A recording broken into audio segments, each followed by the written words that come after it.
IB Nation, welcome back to another episode of the Irish Breakdown Podcast brought to you by FanDuel. Happy Tuesday. You guys know what that means. We are kicking off game week. Notre Dame hosts the NC State Wolfpack, who are 4-2 on the season this Saturday afternoon in South Bend, 3:30 p.m. kickoff on NBC. Right now, Notre Dame is favored by 22.5 points on FanDuel. The over-under is set at 60.5. Brian, Notre Dame is gearing up to enter a very crucial 2-week period, and I'm excited that we're going to dive into this here throughout the week. Today, you guys know what we're doing. We're talking what's at stake for Notre Dame in this game. We're going to give a general overview of NC State, talk about how their season's going, break down offense and defense. Then we're going to wrap up today's show with a mailbag. So make sure as the show's going on, you're putting in your questions, comments, concerns. Put a little MB for mailbag or a little mailbox emoji. Lets us know to set that question aside. And then tomorrow, we're diving into more matchup-specific things with this game on Saturday. But, Brian, no way around it.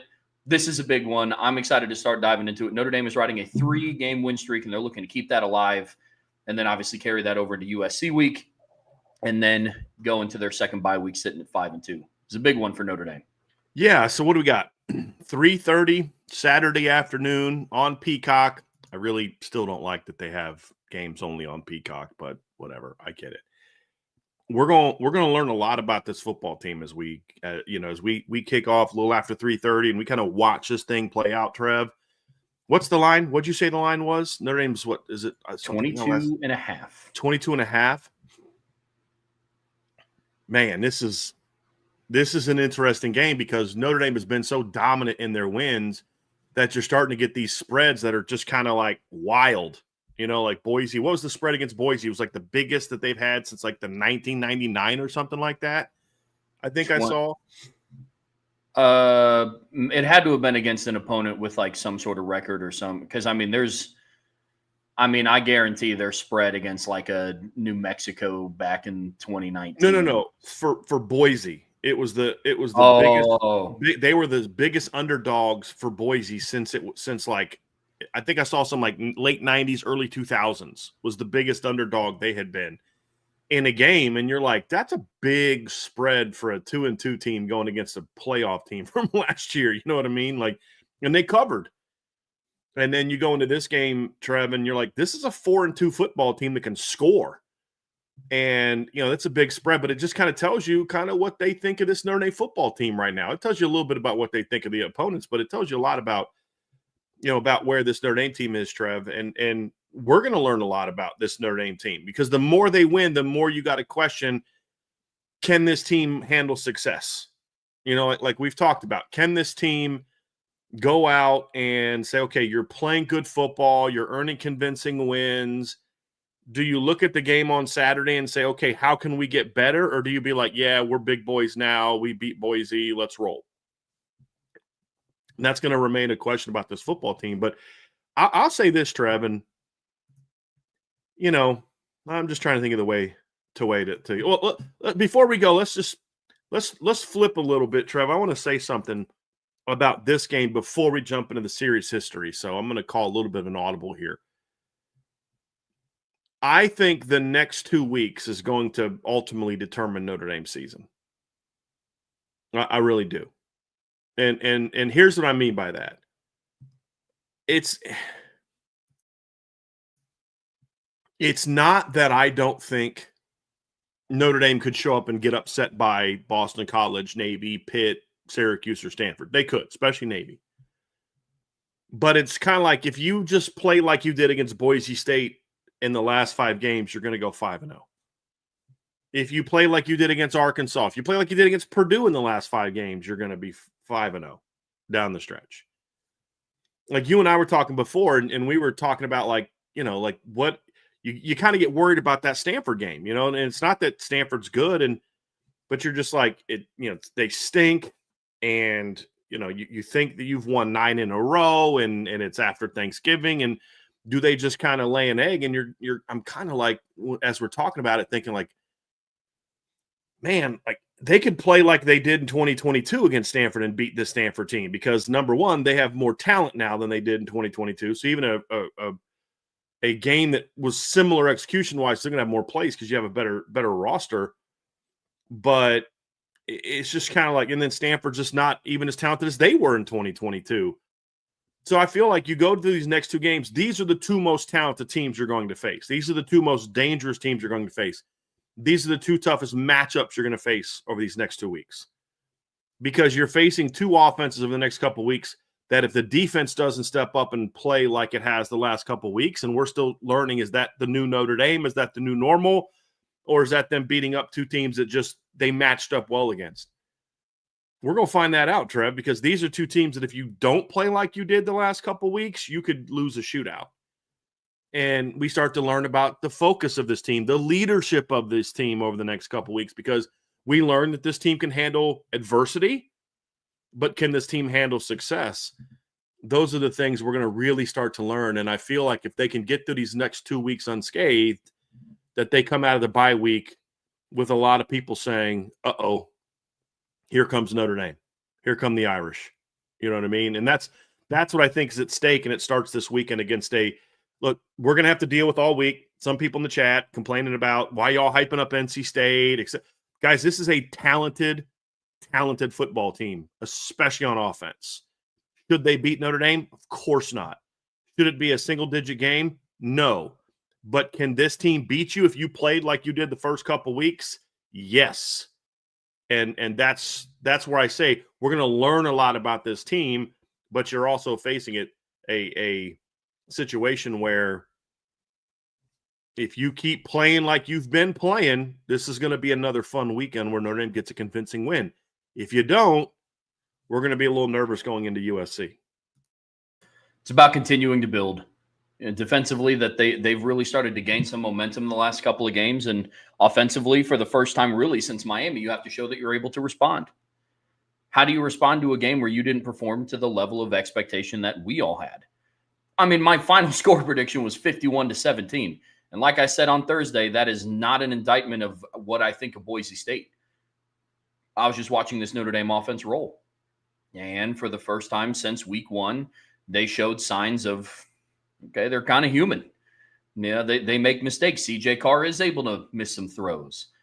We did see a little bit of what kind of hurt them last year of the penalties that set them back, the drive-killing penalties. Some warranted, some not. But at the end of the day, I was talking to a buddy about this, and so it's hard to get going when you have 11 penalties for 200 or 112 yards. I agree with that completely. But it's not like if the officiating was better in that game, they'd have 0 penalties for 0 yards. They just wouldn't have had 11 for 112. And so you have to put yourself in a position where the penalty at the 1 yard line was not an officiating mistake. Yes. The penalty that knocked you back from the 1 yard line back to the 6 on your first drive was not because of bad officiating. Got to be able to limit drive-killing penalties, and that's one of the things. It's a task. Can the offense respond? And we know that they can. It's just a question of if they will, and they have the opportunity to do that. But I agree with you, Brian. This is a really important 2-game stretch. And I understand the hesitation to be like, the season's on the line with these next 2 games. But, you kind of look at the level of the opponent. We talk about the different matchups all the time, and that's these 2 teams give Notre Dame the 2 toughest matchups that they have remaining outside of Navy running the triple option, just for a host of different reasons that I'm not even going to get into right now. But yes, these are very important 2 games. But Brian, the matter at hand is the NC State game, yes, which will be this Saturday. And you and I were talking before the show. One thing that I thought was interesting is they've only played each other 4 times. I didn't think they were, like at Pitt numbers or Navy numbers or anything like that, but I would have thought it was more than 4. And I would have thought the first game would have been before the 2002 season. Yeah. And that's the first game they played. The first time they ever played, so 2016 they played. We all remember that travesty of a game. But prior to 2016, Trevor, they had never played a regular season game because their only previous appearance was the NC State versus Notre Dame in the Gator Bowl back in 2003, but it was the end of the 2002 season.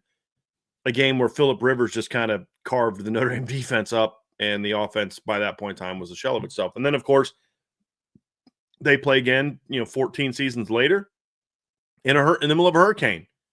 And Notre Dame loses that game 10-3 in a game where Brian Kelly felt it was a good idea to throw the ball a bunch literally in the middle of a hurricane. as I'm sitting in the press box watching the light poles go like this, look like the Notre Dame students or team after a game, singing the alma mater. That's how much they were rocking. And hey, let's throw the ball a bunch in this game. That makes total sense. Yeah, we got Josh. I know we got Josh Adams, and I know we got Dexter Williams, and yeah, but let's throw the ball a bunch. Let's throw a ball a bunch again in this game. This makes a ton of sense. So it didn't start off real well against the old Wolfpack, Trev, and I was at that game, and I've been at the two since.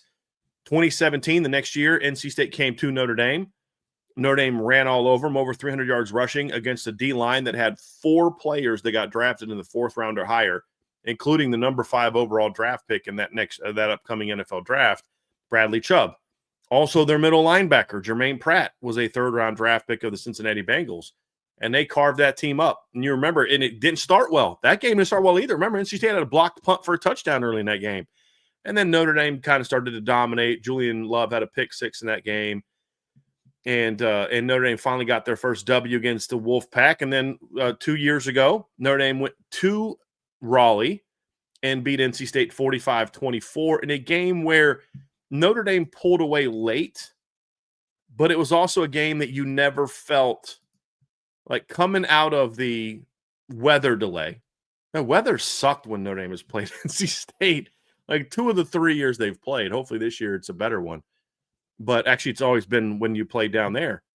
But it was one of those things where when Audric housed it, you're like, okay, I think they're going to be okay. And then they'd score, and then Notre Dame would go back up, and then NC State would score, and they'd go back up. And I think it was like a 24-21 game. Let me look up the box score. Like second half, it was somewhat close in the second half, and then Notre Dame in the 4th quarter just completely pulled away from NC State. Yeah, it was at one point in time, Notre Dame went up, like I said, they went up 17-7. NC State scored to make it 17-10. Notre Dame scored to make it 24-10. NC State scored to make it 24-17. So you're going in the 4th quarter, it's a 24-17 game, but you never felt like it was a game that they were going to lose. It just NC State would get within a touchdown, and then Notre Dame would answer. And then Notre Dame scored 21 unanswered in the 4th quarter to make it 45-17, and then NC State scored with 2 minutes left to make it a 21-point game. So the last 2 games have not been overly competitive and have been Notre Dame wins, but I would argue, Trev, that this is the most explosive NC State offense that Notre Dame has faced in their since playing the Phillip Rivers team back in 2002.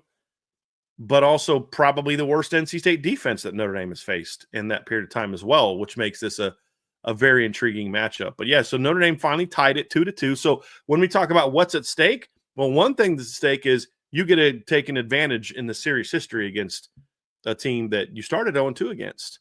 So that'd be a nice thing. And I think when you talk about what's at stake too, Trev, we talk about what matters, and we'll talk about like the season and playoffs and all that. But we talked about this before. Was it the Miami game? But Notre Dame had dominated the ACC for a while. Then like a couple year stretch where you had some bad losses to the ACC, and you're trying to reestablish that dominance. And this is an opportunity to do that against an NC State team that I think is certainly going to be a bowl team. I don't know how good they're going to be, but I think they're going to be a bowl team.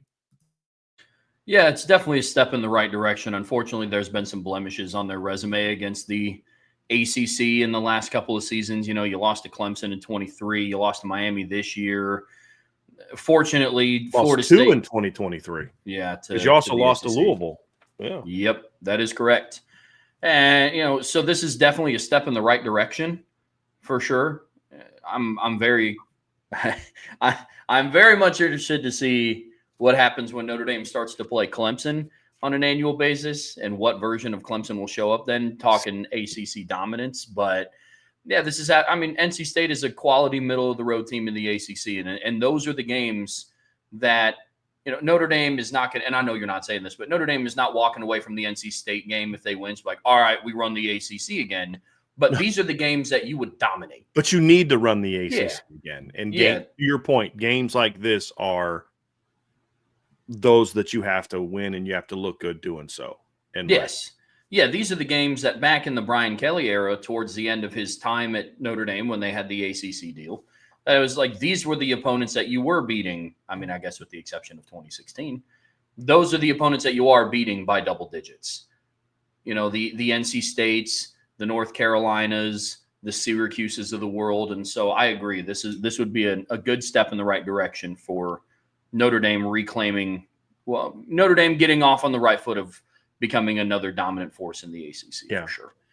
Well, and why does it matter to dominate the ACC? Like, I think that's where we kind of say what's at stake. This is also about your season. And we talked a little bit about that earlier where, you're in a win or go home mode right now when it comes to the college football playoffs. There are some teams in college football that will have a shot to get in at 9-3 this year. Notre Dame will not be one of them, in my opinion, unless this is the most chaos we've ever seen. And the final spots are coming down to Notre Dame at 9-3 and some other team at 8-4, because they won't have enough good wins on their schedule to get in at 9-3. So you are win or go home. And because you've won 3 in a row, and because of all the chaos that happened this past weekend, where I think 5 teams ranked ahead of them lost, because of what's coming up on the schedule for those other teams. So, for example, Michigan's got to go to USC this weekend. LSU's got to go play Vanderbilt. Bama and Georgia just got done playing, but they got plenty of tests left coming up. Alabama's got to go to undefeated Missouri this weekend. Both of those teams are ranked ahead of Notre Dame. You win this weekend, you're moving up a spot guaranteed. So I think those are all things you look at and say, you're looking at the season. But when you talk about the playoffs, you're positioning yourself sort of against the ACC. And who's that second team in the ACC going to be? I mean, are you sitting there at the end of the year against a 10-2 Florida State? So they're going to look at, well, how did you do in the ACC compared to how Florida State did in the ACC? Those are all things that in my opinion factor into a game like this, Trev. And we'll dive more into NC State's schedule coming up. They've got to play at Miami also. They have to play Florida State at home. So they have to play those 2 teams. And so you're going to have at least 2 of the – and they also play Georgia Tech, who's currently undefeated and ranked ahead of Notre Dame. So there are 3 teams that are currently ranked ahead of you that NC State plays that you will at the end of the year potentially have to have a schedule comparison against those teams. And how you fare against common opponents certainly factors in to your different statistical analysis and rankings and to how the committee's going to view you. So I think those are all things that we look at, Trev, and say, that's why games like this matter. People say, NC State doesn't matter. Yeah, it does. It does, because college football, maybe to the casual fan, is just about the big games, but to a playoff committee and to voters in that committee and just perception in general, how you play in these games is going to impact how you're evaluated against other good teams when they're doing not only just who gets into the playoff, but if there's enough chaos the next couple weeks, Trev, do you have a shot to get a home game? I mean, there was a home game, a team that got that last year got a home game that had 2 losses, including a late season loss to an unranked opponent. Of course, that being Ohio State. Now, you won't have the Penn State caliber victory that Ohio State had, but that was really it. That was really their only big win last season. And that is the type of win that Notre Dame can't match this season. Well, Notre Dame had better losses, in my opinion. So that's kind of how I look at it, Trev, I think that's what's at stake this weekend. It's not just about Indiana, or it's not just about NC State. It's also about you're at the point now where people are going to start comparing resumes and how you perform against the remaining ACC teams on the schedule. If you go out and beat NC State convincingly, beat Boston College, blow them out, whoop Pitt on the road convincingly, beat Syracuse on the road, at home convincingly, dominate Stanford on the road, and your only ACC loss was on the road to the ACC champs by a field goal in a game that you had the ball with a chance to win it at the end, that's going to say a lot about Notre Dame, their resume. It's going to look a lot better. So that's why games like this matter. I mean, you people may think, well, this game's not important. It's incredibly important for that reason. So just looking at the season, Trevor, I think this is a big game for Notre Dame, even though it's not a big opponent where the national media and recruits across the country are going to wow, you beat NC State by 30. You're a title contender. It won't be that, but it's going to be just another key, very important data point for this team at the end of the year. So you're going to have to win. I mean, any win's good, but the better you look, the better it's going to be considered, in my opinion. Yeah, it just comes down to how it looks. That's something. Once Notre Dame started the season off the way that they did, we knew that they absolutely had a really good shot at running the table. I think that's one of the reasons why they started out 0-2 and were the only ranked, team with 2 losses for a while. They're the highest ranked since 1988. Mm-hmm. That's crazy. I mean, they're the highest ranked 2-loss team right now, and it's not like they have any super crazy. It's not like they're 3-2, but they knocked off the number 7 team in the country. They're 3-2, and they beat Purdue, Arkansas, and Boise State. But it's the how. The how is so big because all of Notre Dame's wins have been by double digits convincingly. Mm-hmm. You beat Purdue 56-30. You beat Arkansas 56-13. Then you beat Boise State 28-7. So when your lowest margin of victory is to Boise State at home by 21 points, you're putting yourself in a really good spot. It's winning in dominant fashion. It's not just winning, because I would make the argument that Notre Dame might not continue to climb as high if they lose to, what are the number 2 and number 5 team in the country currently. And then their wins, they beat Purdue by like 11, and then they beat Arkansas on the road by 6. And then they beat Boise State at home, 24-16. And they're getting wins, but it's like, they're okay. The biggest takeaway for Notre Dame is, hey, they look dominant right now. I think that's what's at stake, because this is a team that Notre Dame can come out and win convincingly. I'm not going to put a number behind that yet. We'll get to that on Thursday. But this is a team that Notre Dame should be able to win and beat convincingly. It's the how. The how is going to be so huge in this one, Brian. Final thing before we kind of dive into the Notre Dame team specifically of what they need to prove this weekend, Trevor, this is a big recruiting game also for Notre Dame. They're going to have some talented players on campus this weekend, but more importantly, this is a state that Notre Dame is trying to have an impact in. And beating NC State doesn't mean some 5-star from North Carolina, Josh Dobbs, is not going to be like, I'm going to Notre Dame, they beat NC State. But kids are going to be watching this game a little bit more closely. They're more familiar with the players. They've played against the guys that are at NC State. And they're going to watch Notre Dame, and how they perform in that game is going to have it has an impact on recruits. You're trying to get in the state of North Carolina. Keep dominating the teams from the state of North Carolina. Why are you going to stay in state? Why would you go to Clemson? Look what we're doing. And I think that's a final key ingredient to this as well. And it's not as big of an ingredient, but it's definitely an ingredient. When I did the recruiting comparison article, one of the things that I mentioned to you that I thought was really interesting was the fact that not all the time, I don't want to say rarely, but more times than not, the recruiting comparison doesn't really reflect, how a team performs on the field. We'll get into it in a little bit, but that was the one thing that I found odd about NC State, was their lack of ability to recruit well in their home turf, a state that Notre Dame is trying to get into, and that's in your backyard. So I thought that was really interesting too. But yes, definitely some recruiting implications for this game as well.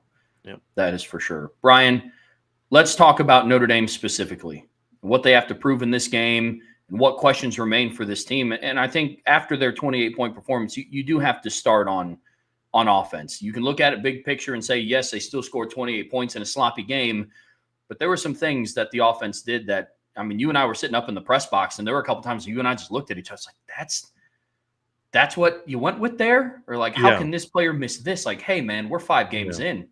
So can this offense bounce back? I think that's a huge part to this game. Yeah, and it's not even that I'm concerned about it necessarily, Trevor. We've seen this offense play well most of the year, but it's more so about the reality is football is a game of momentum. Sports in general is a game of momentum. And I've said for years, and I'll continue to say, confidence equals momentum. Momentum isn't some like supernatural thing. It's not like you've got the Holy Spirit over here in church and then you've got the momentum ghost over here, on sports fields, just stepping into certain teams, right? It's not that. It's a confidence thing. And you can lose your confidence. You can lose your rhythm. And or you can gain confidence and gain rhythm. I've always felt, and this is true in my coaching career. I've talked to Notre Dame coaches. I remember talking to a couple of Notre Dame coaches one time. He's like, yeah, well, I called that play. He wasn't supposed to throw to that guy. And it went for a big touchdown. Because, quarterback was just like, dude, I'm feeling good right now. I'm tearing this team up, and I'm doing whatever the heck I want to do.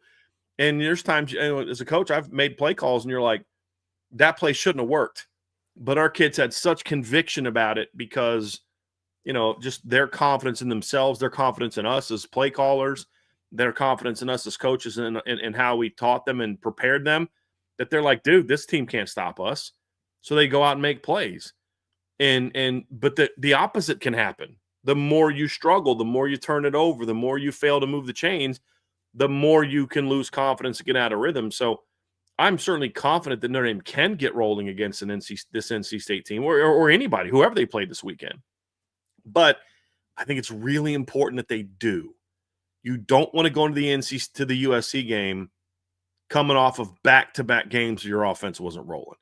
Doesn't mean that they can't then turn it around. They had played 3 bad offensive games in a row going into the USC game in 2023 and dominated that game. But you don't want to take that chance and make that a regular thing. Like, I don't want to make it a regular thing that Notre Dame drops early games and then rallies to win 10, 11, 12, 13 in a row. Like, I'd rather just start winning those 10, 11, 12, 13, 14, 15 in a row in the opener. But, I mean, that you don't want to make that a habit. And I think you need to kind of get that momentum back, get back on track, especially with your young players. And I'm mainly thinking of CJ Carr here. You don't want him putting so much pressure on himself to answer for the performance this past weekend that he then starts to make more mistakes, force the ball, and then your offense gets into a rut. You want to be able to come out and say, hey, let's go out and let's play ball. Let's get this thing rolling and be who we are. And that's where I want to be. Yeah, you and I see that the same. The offense has a tremendous opportunity to get back on track this week, and we'll see what pieces they continue to get involved. I mean, obviously they have Malachi Fields and Jordan Faison, but somebody else is going to have to start getting involved in this offense because we talked about it before the Boise State game. At some point, teams are going to start figuring out what you're doing. At some point. And it was the 5th game of the season. They put 28 points up on the board. Some of that was self-inflicted. Others were, hey, Boise State's kind of getting a hand on what you're figuring out. They just don't have the athletes to compete with what you have on the perimeter. They can just throw back-to-back jump balls against Malachi Fields, and they're just not going to stop it. So it's going to come down to what can Mike Denbrock do to adjust? How can CJ Carr continue to rebound? But like you said, Brian, they've done it before. And that's something that I have confidence. And not even going back to 23. I mean, we talked about how this offense is going to have to turn it around against Texas A&M. They had a bye week to help them out with that, but there's a lot to work on after the Miami game. And they scored 33 offensive points. Yeah, and just so we're clear, I'm not concerned that the offense can't turn it around quickly or even necessarily needs to turn anything around. They just didn't execute in some key situations. They still moved the ball up and down the field against NC State. Against Boise. They averaged 7.2 yards per play. Yeah. But it was more so you just don't want to get into that funk, and that's why this game matters. That's what's at stake in this game is it's avoiding where now it's become now we're in a trend, we're in a pattern, and you want to avoid those. Let's talk a little defense, Brian. What's at stake for this Notre Dame defense ahead of their game with NC State? Well, when I look at the defense, Trevor, it really begins with this: is who are you? Like, who are you? Do we really know yet? I don't think that we do. And here's what I mean. What they did against Boise State was so incredibly different. And if you haven't watched the breakdown that we did, I published the Upon Further Review late last night. It's on the message board. And we did about a 50-minute long breakdown of the offense and then about a 35-minute breakdown of the defense. And the thing that we discussed in the defensive breakdown and the whole film breakdown was showing they weren't doing this before. They weren't doing that before. This is different. This is unique to this year's team. And it wasn't just they're playing better within the system. It wasn't that at all. It was what you did against Boise was vastly different from a formation standpoint, from an alignment standpoint, from a coverage structure standpoint, from an aggressiveness standpoint. All of it just looked vastly different than what you'd done even the week before, which leads me to believe there's a chance that was a Boise State-specific game plan. You were facing a team that was going to, run 7 guys in the box all game to block and was going to try to run downhill on you, and you thought we could attack it and get downhill, and Madsen wasn't good enough to beat us, but CJ Bailey is, and Jaden Maeva is. And whoever else. I don't even know who Pitt's quarterback is going to be, because I was looking at their box score. I was like, dude, Eli Holstein didn't even play in that beatdown win this weekend over BC. So, and if BC looks like the team that played at Michigan State a few weeks ago, that they are good enough to hurt you throwing the football. So, first thing for me, Trevor, is I want to find out who this team is this weekend, because the last two games have been great results-wise. One of them was even great also from a how you played standpoint. I still say that you caught some breaks holding Arkansas to 13 points. Their missed mistakes, your offense scoring at will. Like, for example, I don't think Boise sniffs 315 yards if Notre Dame would have scored on those two early drives like they should have. And it's a 24-7 game at halftime. Boise can't come out in the third quarter and try to run the ball like they did. They'd have to start doing what they did later in the game when Notre Dame was sacking them and forcing turnovers and all that kind of stuff. And next thing you know, it's 42-7, 49-7, whatever. So I think that's the big thing for me is we're going to learn if this is a trend on offense. Like, you're trying to reverse it. You're trying to avoid a trend on offense, right? You're trying to show that this is a trend on defense. It's kind of polar opposites from where these teams are. And so, I'll say this, Trev, coming out of this weekend, I will have much greater certainty of who this defense is, one way or the other. Either this is who Chris Ash is, but he changed it enough because of the uniqueness of Boise State, and they don't play anybody else like that, so we're just going to get what we saw against Arkansas and Purdue and Texas A&M, or it's going to be Chris Ash looked in the mirror, and whether by his own decisions or Marcus Freeman's decisions, I'm going to give him the benefit of the doubt and say that it was his decisions. He thought, hey, we can't keep playing this way. And he said, hey, we got to do something different. So, yeah. In an ideal world, it's definitely the latter. I mean, one thing that I know for sure is FanDuel definitely thinks that this defense has turned the corner. They have NC State's over-under point total at 18.5. So they think that this Notre Dame's defense is going to put in some work and hold them to their lowest point total scored on the season. So I think that's interesting. Can I ask you this, Trevor? If Notre Dame holds them under that point total, what is your reaction going to be? Without any context of how they played, what is your reaction going to be? Oh, gosh, if they hold them to under 18 points, I mean, instant reaction will be this defense is now – I can confidently say that they're headed in the right direction. Yeah. Arkansas scored 13. Boise State scored 7 in this high-powered NC State offense that's very explosive, was held to 17 points. That would be very impressive. I have mixed emotions about how the defense looked against Boise State. Because in one light, it's okay. To your point, Brian, was it a Boise State one-off? Did you only do it against Boise State? Or was that one of, hey, maybe Ash is turning the corner and is learning that, hey, you can't just call the same defense no matter what team you're rolling out there. Because I also would have been discouraged if they ran the same defense that they did against Purdue against Boise State, because they are different offenses. Yeah, that's I have conflicting opinions about how the defense looked. And it's hard to not just look at it from a results standpoint, because like we talked about on offense, it's the how. On defense, it's also the how.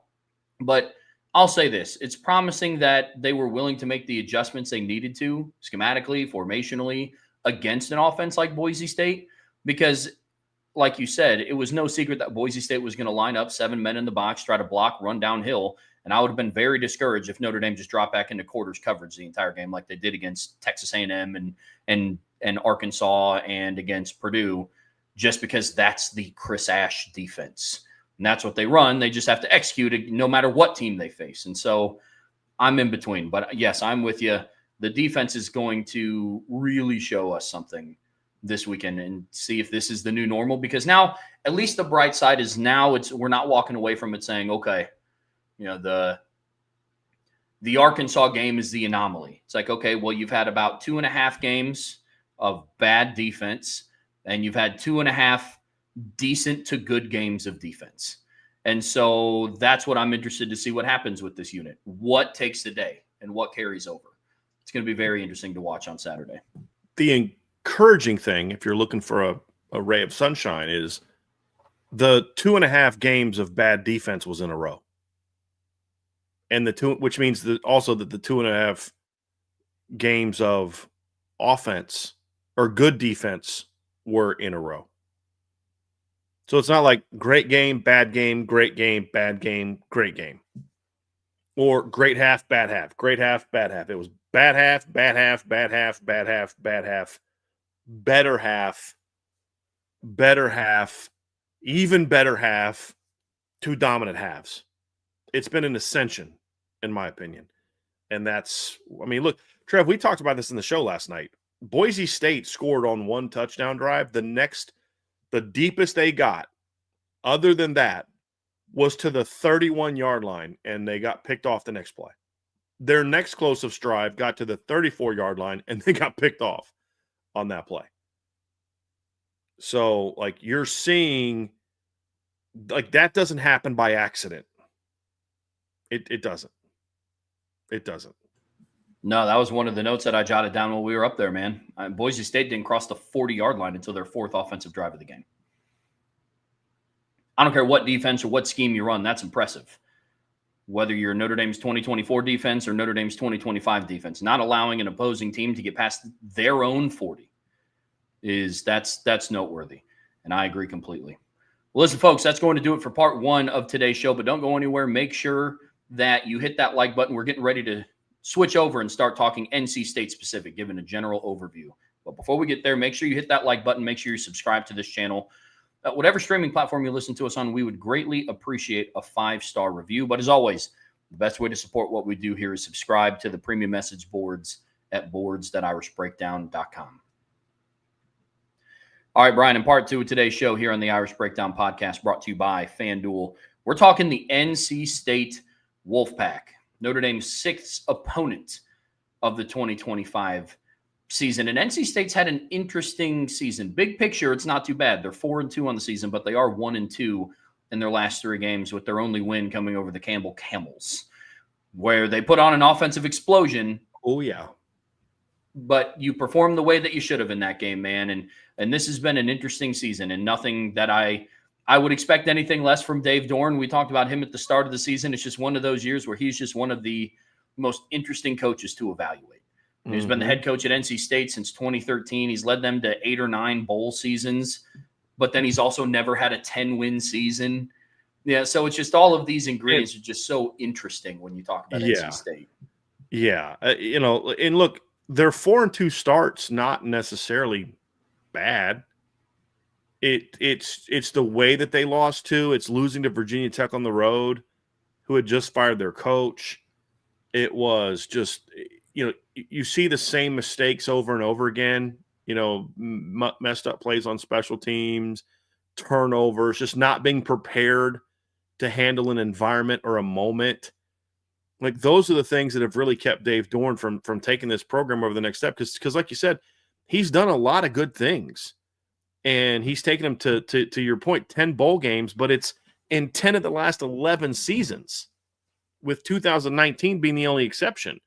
Bounce in 2020, they go 8-4, and so they went 9-4 in 17 and 18. Obviously, Notre Dame played the 17 team. They go 4-8 in 2019, and the next year they bounce back. They get better. They win 8 games, and they won 9 in 2021. They won 8 in 2022. They won 9 in 2023, and then last year they go 6-7 and just had some really bad losses. And last year's team, you're going in the season thinking, like, this team has a chance to be pretty good, when you looked at what the players had coming back, and they just could never live up to expectations. And then this year's team, you look at and say, there's a lot of talent, but I just don't know what to make of this team.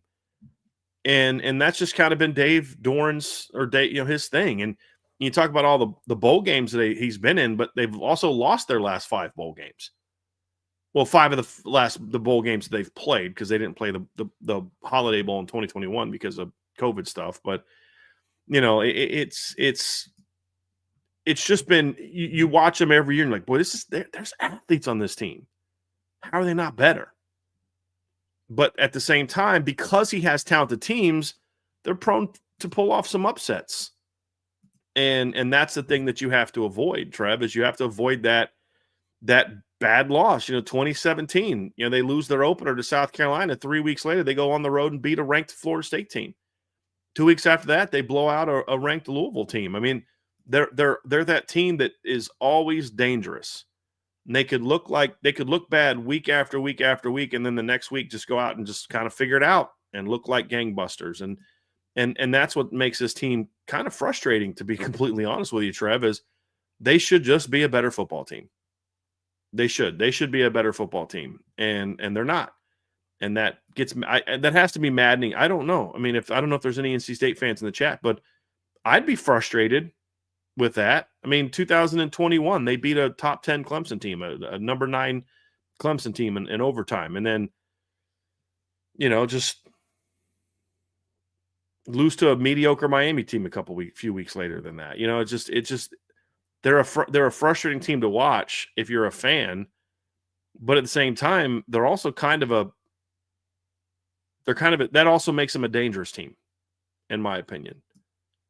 And that's what makes you a little bit nervous about a game like this. Yeah, big picture, they're hot and cold. Yeah.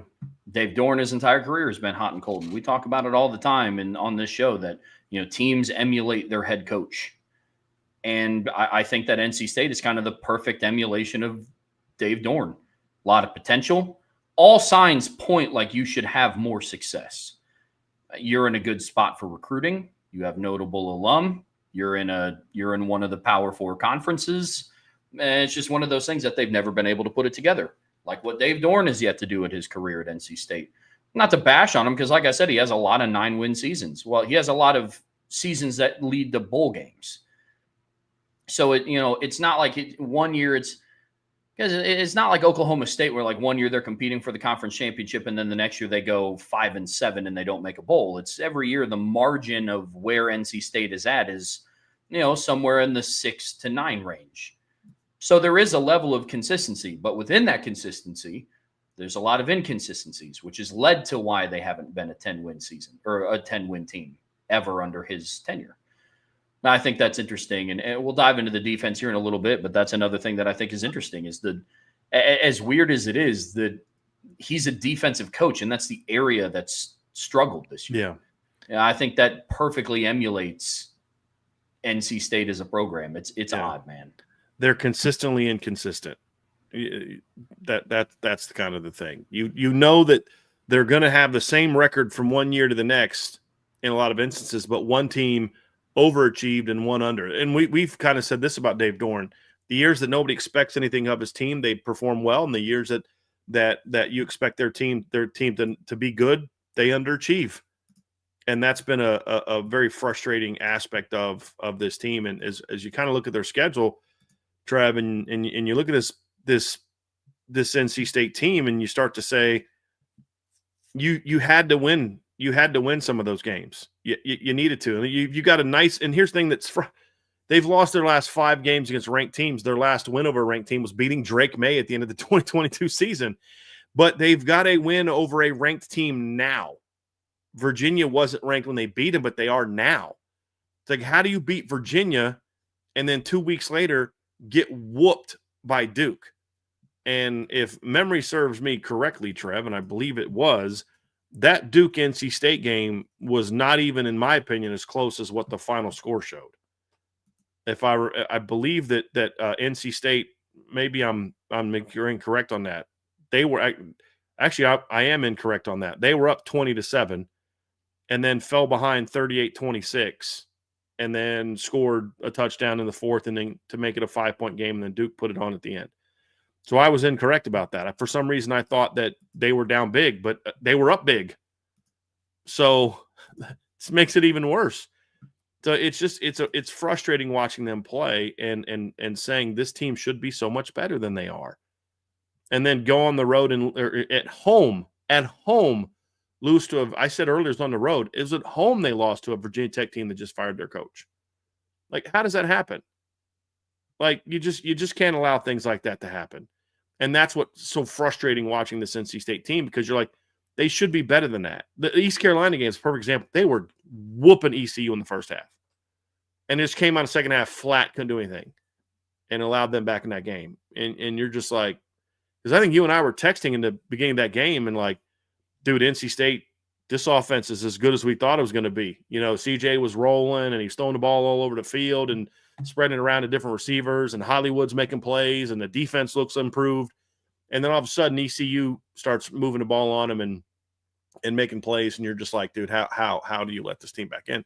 And then they couldn't answer. And it's like same thing against Duke. You look through it, and they get a big lead. Duke comes back and wins, and NC State can't answer. They can't make the stops needed. Same thing against Virginia Tech. And so, you take a lead in the third quarter, and then Virginia Tech gets a touchdown late in the fourth quarter. You go and get a score, and you can't make the stops, and you need to make the stops. They take a 1-point lead with 6.5 minutes left. You had plenty of chances to still go win the game, and you couldn't get it done. And that's what I think is frustrating about these Dave Doran teams is they're just never as good as they should be.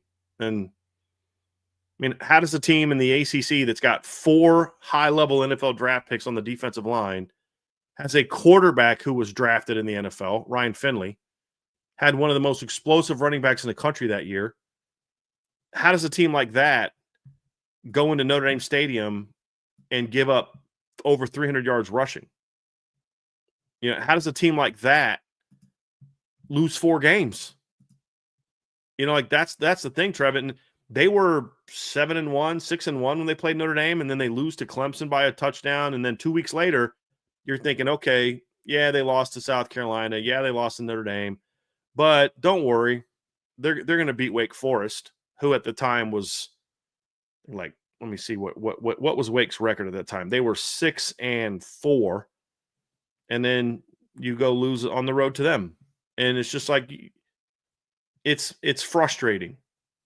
It really is frustrating to say they should have years where they are better. Like, could you imagine if Dave Clawson had the talent the last 10 years that Dave Doran had? How many games he would have won? How many ACC title games he would have played in?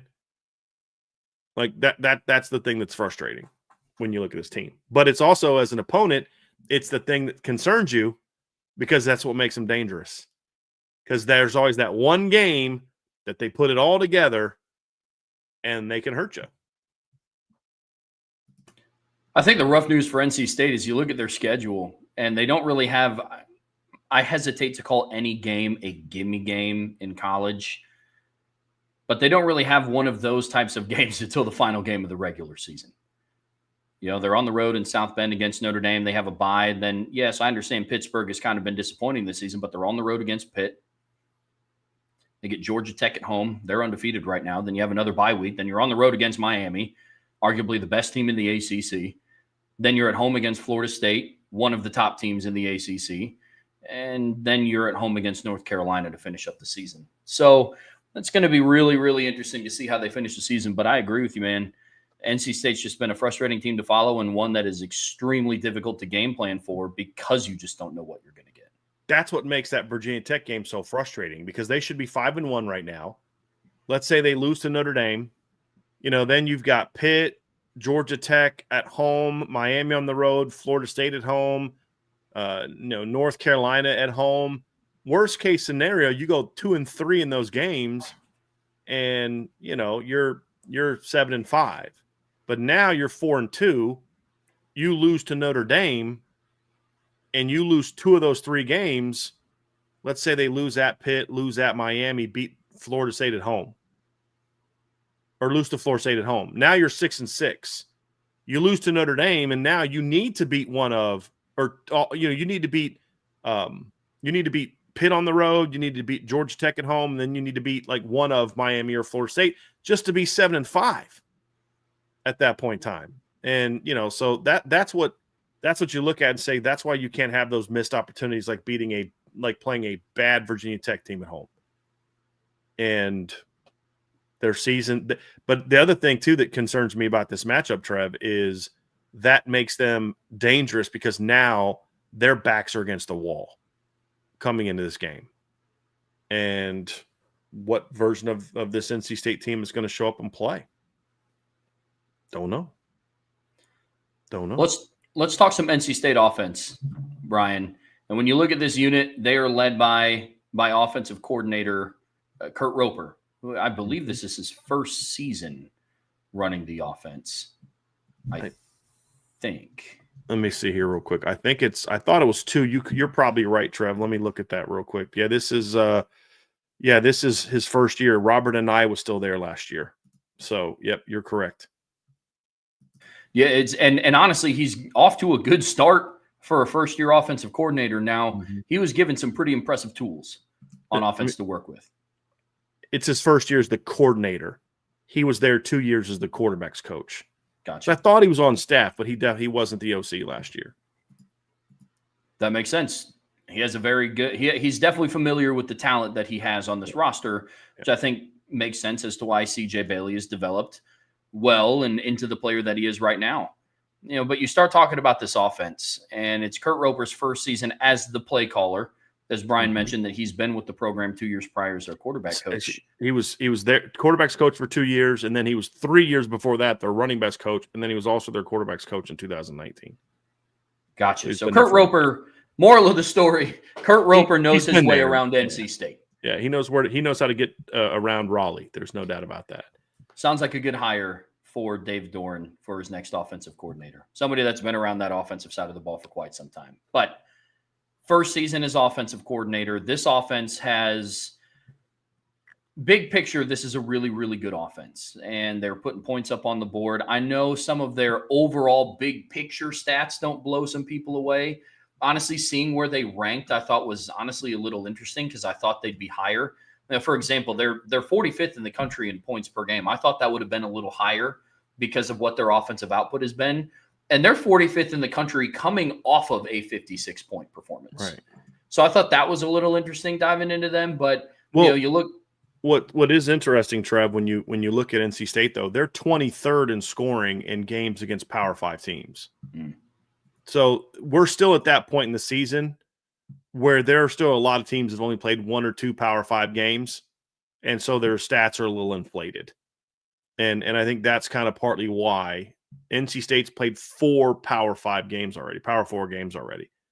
And I think that kind of factors in a little bit too. And then the team that's their non-Power 5 team that beat them, or that they beat, East Carolina, beat them in a bowl game the year before. So they've played a pretty good schedule. East Carolina's 3-2, and their only losses are to NC State and BYU. They just beat Army 2 weekends ago, their last game, 28-6. They also blew out Coastal Carolina 38-0 on the road. So they have played a challenging schedule, and I think that factors into why their overall numbers aren't kind of like Notre Dame's in certain areas. It's kind of why their overall numbers maybe aren't as high as they would be if they played another Campbell type of team, like a lot of other teams have played multiple games like that.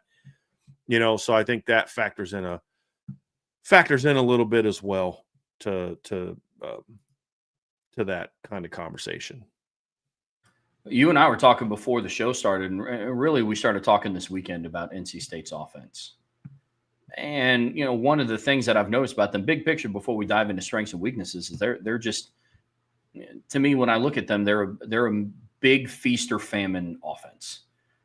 They absolutely feast on big plays. They rank 25th, or they rank 13th in the country in pass plays at 20 yards or longer.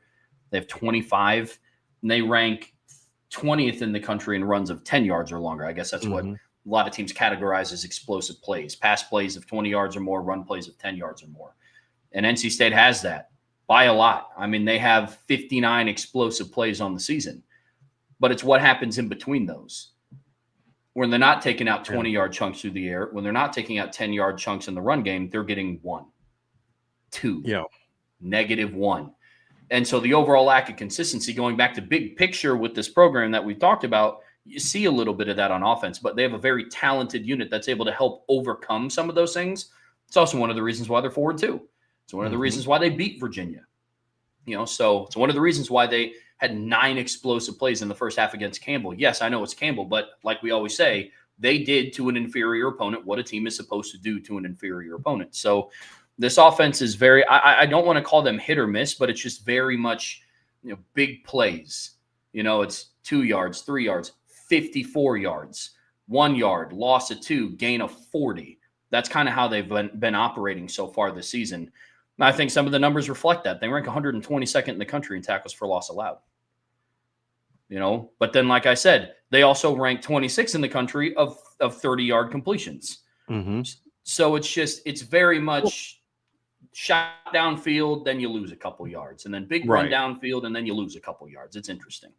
Yeah, it is, Trev. And to your point, like as we're looking at the numbers, NC State right now in college football, and this number's not on there, but this backs up your point. They're 11th in college football this season and with plays of 20 yards or more. They're 6th in college football this year in plays of 30 yards or more. They're tied for 5th this season in plays of 40 yards or more. They have 11 plays this season of 40 yards or more. They've had 5 plays this season of 50 yards or more. So, but then you counter that 11th in most plays of 20 yards or more. But then you look at the number right there, 3 spots below rushing yards.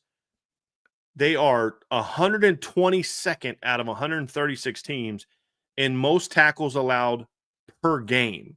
So the total big plays is somewhat skewed by the fact they've played 6 games so far, where a lot of teams have only played 5. They haven't had a bye week yet. But that one game is not going to be that big of a difference. It's not so maybe they only have 9 in 5 games, which is still pretty good. But the number of tackles for loss allowed and they're only 55th in sacks allowed per game shows you that that leads to what you're talking about with all the minuses. It's 40-yard run, then -2, 3, and then sack. And those are the things that really hurt this team. And then, of course, you go down and look at turnovers. They're ranked 75th in the country in turnovers lost. Those are the things that are really hurting this football team. Because if they can be more consistent and more efficient, this is a team that has a shot to go out there and be really effective and really impactful. And they've got to avoid those kind of plays. And if you're Notre Dame, and we'll talk more about that particular matchup, you got to take advantage of that. If you're NC State, you've got to limit the negatives. When this team limits the negatives, and I mean negatives as in negative plays, legitimate like tackles for loss and sacks, but it also can mean quarterback missing an open receiver, a drop, a turnover. If you can avoid, like, you're never going to completely avoid. If you can lessen that percentage by a third, that makes you a much more dangerous football team. If you just eliminate those by a third, you're 5-1 right now, if not 6-0. And maybe they don't beat Duke because of how bad their defense played, but you feel like they're in a pretty good position to be at least 5-1 and feeling pretty good about themselves coming into this matchup against Notre Dame. And that's what's frustrating about NC State, but that's also what makes them dangerous, because when they do play cleaner football, they're hard to stop. They're very hard to stop. Well, let's dive into some of the strengths then on offense, Brian, because this is a unit that has really good talent on the perimeter, really at their skilled positions. It starts with quarterback CJ Bailey. He is somebody that in the preseason you were extremely, extremely high on. And so far this season, that's come to fruition. He's completing over 74% of his passes. He's thrown for over 1,600 yards, 13 passing touchdowns, 4 picks. He's also added 3 rushing touchdowns. CJ Bailey is who you thought he was going to be. So, Brian, walk me through it. What have you seen from him this season that's kind of confirmed a lot of what you've talked about in the preseason? He's still a work in progress, but you're seeing the talent and you're seeing him progress. CJ's a true sophomore, and so some people forget that. He was a true freshman last year when he was thrust into the game, or thrust into action because of the injury to Grayson McCall. And you could see him making the freshman mistakes, and he'd have those kind of up and down games. He'd have one game where he just looks brilliant. For example, against Syracuse, he goes 17 of 24, 329 yards, 2 touchdowns. Cal the next week, 25 of 36 for 306 yards, 2 touchdowns, no picks. Stanford, he goes 18 of 20 against Stanford, 234 yards, 3 touchdowns and no picks. Next week against Duke, 16 of 39, 184 yards, a touchdown, a pick. Next week against Georgia Tech, he goes 17 of 30, 147 yards, no touchdowns, and 3 picks. He goes from 3 games in a row of 13.7 yards per attempt, 8.5 yards per attempt, 11.7 yards per attempt, to 4.7 and 4.9. So then what does he do in the next 2 games against North Carolina and East Carolina? He completes over 70% of his passes, averages about 236 yards, throws 5 touchdowns and only 2 picks. And you could just see that inconsistency. This season, he's gotten rid of a lot of the inconsistency from a missing open targets, which is why his lowest completion percentage so far this season is 69.6. And it's not like they're dinking and dunking. And he's only averaged under 8.7 yards per attempt in 2 of the 6 games. That was against Virginia Tech and Wake Forest. So you're seeing a kid that's got all the tools to be a big time quarterback, and he's showing those things more consistently. The things that he's got to improve upon is, like a lot of young guys, and we've seen this a little bit from CJ Carr as well, he will lock in on a receiver from time to time.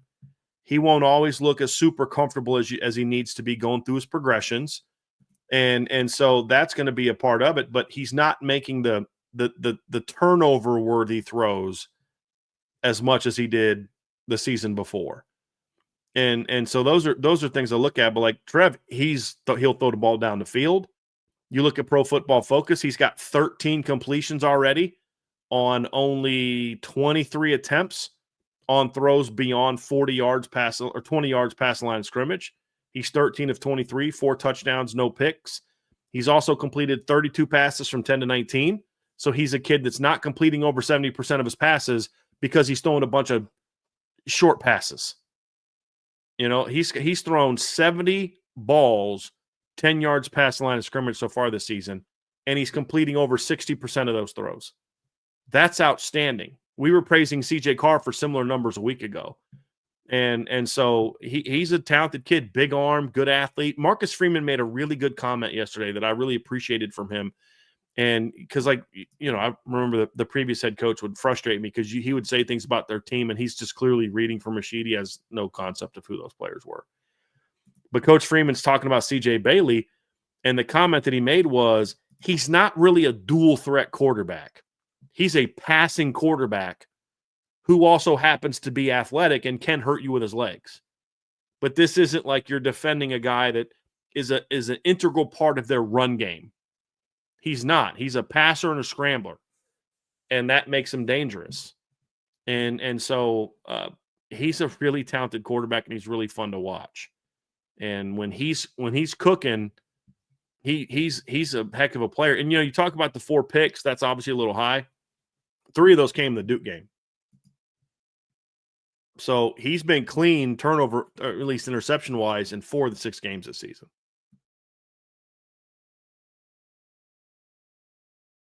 When you go and you talk about CJ Bailey and the good season that he's off to, you also have to have good weapons to throw to as well.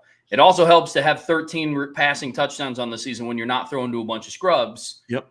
And CJ Bailey has a lot of good talent at his disposal. Oh, he does. Oh, man. This might be – well, I don't even think it might be. I'm just going to flat out say it. This is without a doubt, in my opinion, the best receiving core they've played since the A&M game. And I don't know that it's overly debatable. We can have one if you want. It'd be fun to have a nice little Tuesday debate.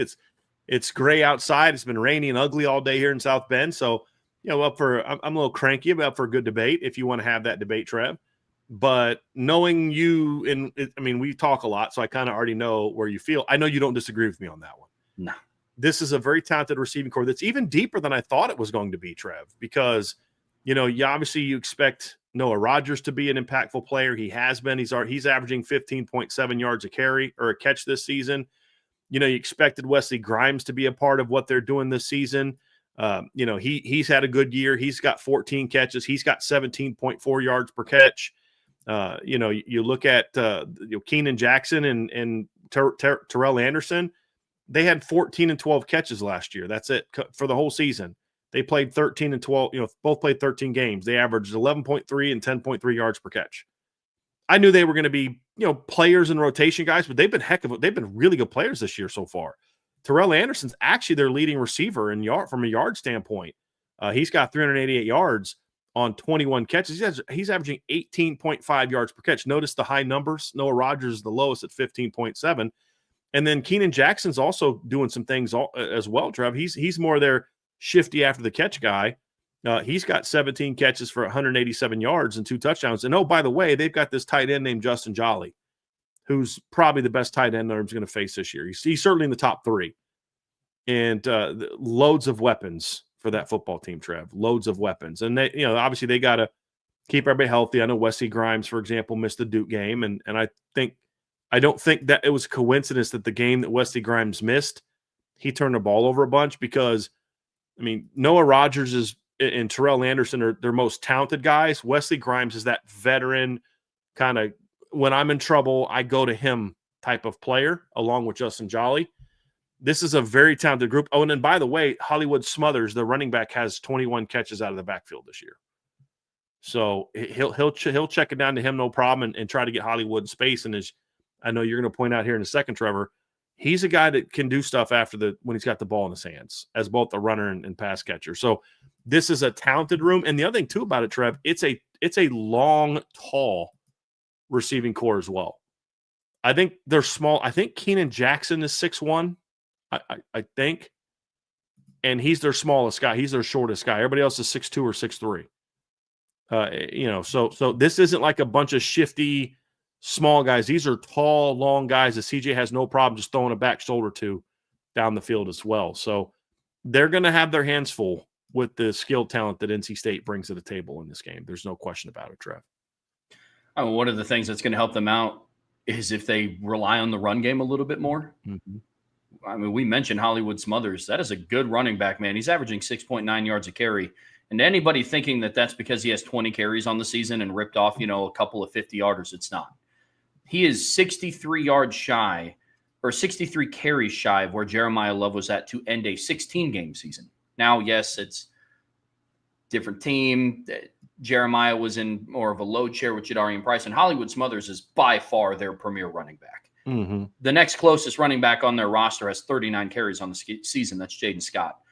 But Hollywood Smothers is a good running back. 100 carries, 693 yards through 6 games, 5 rushing touchdowns.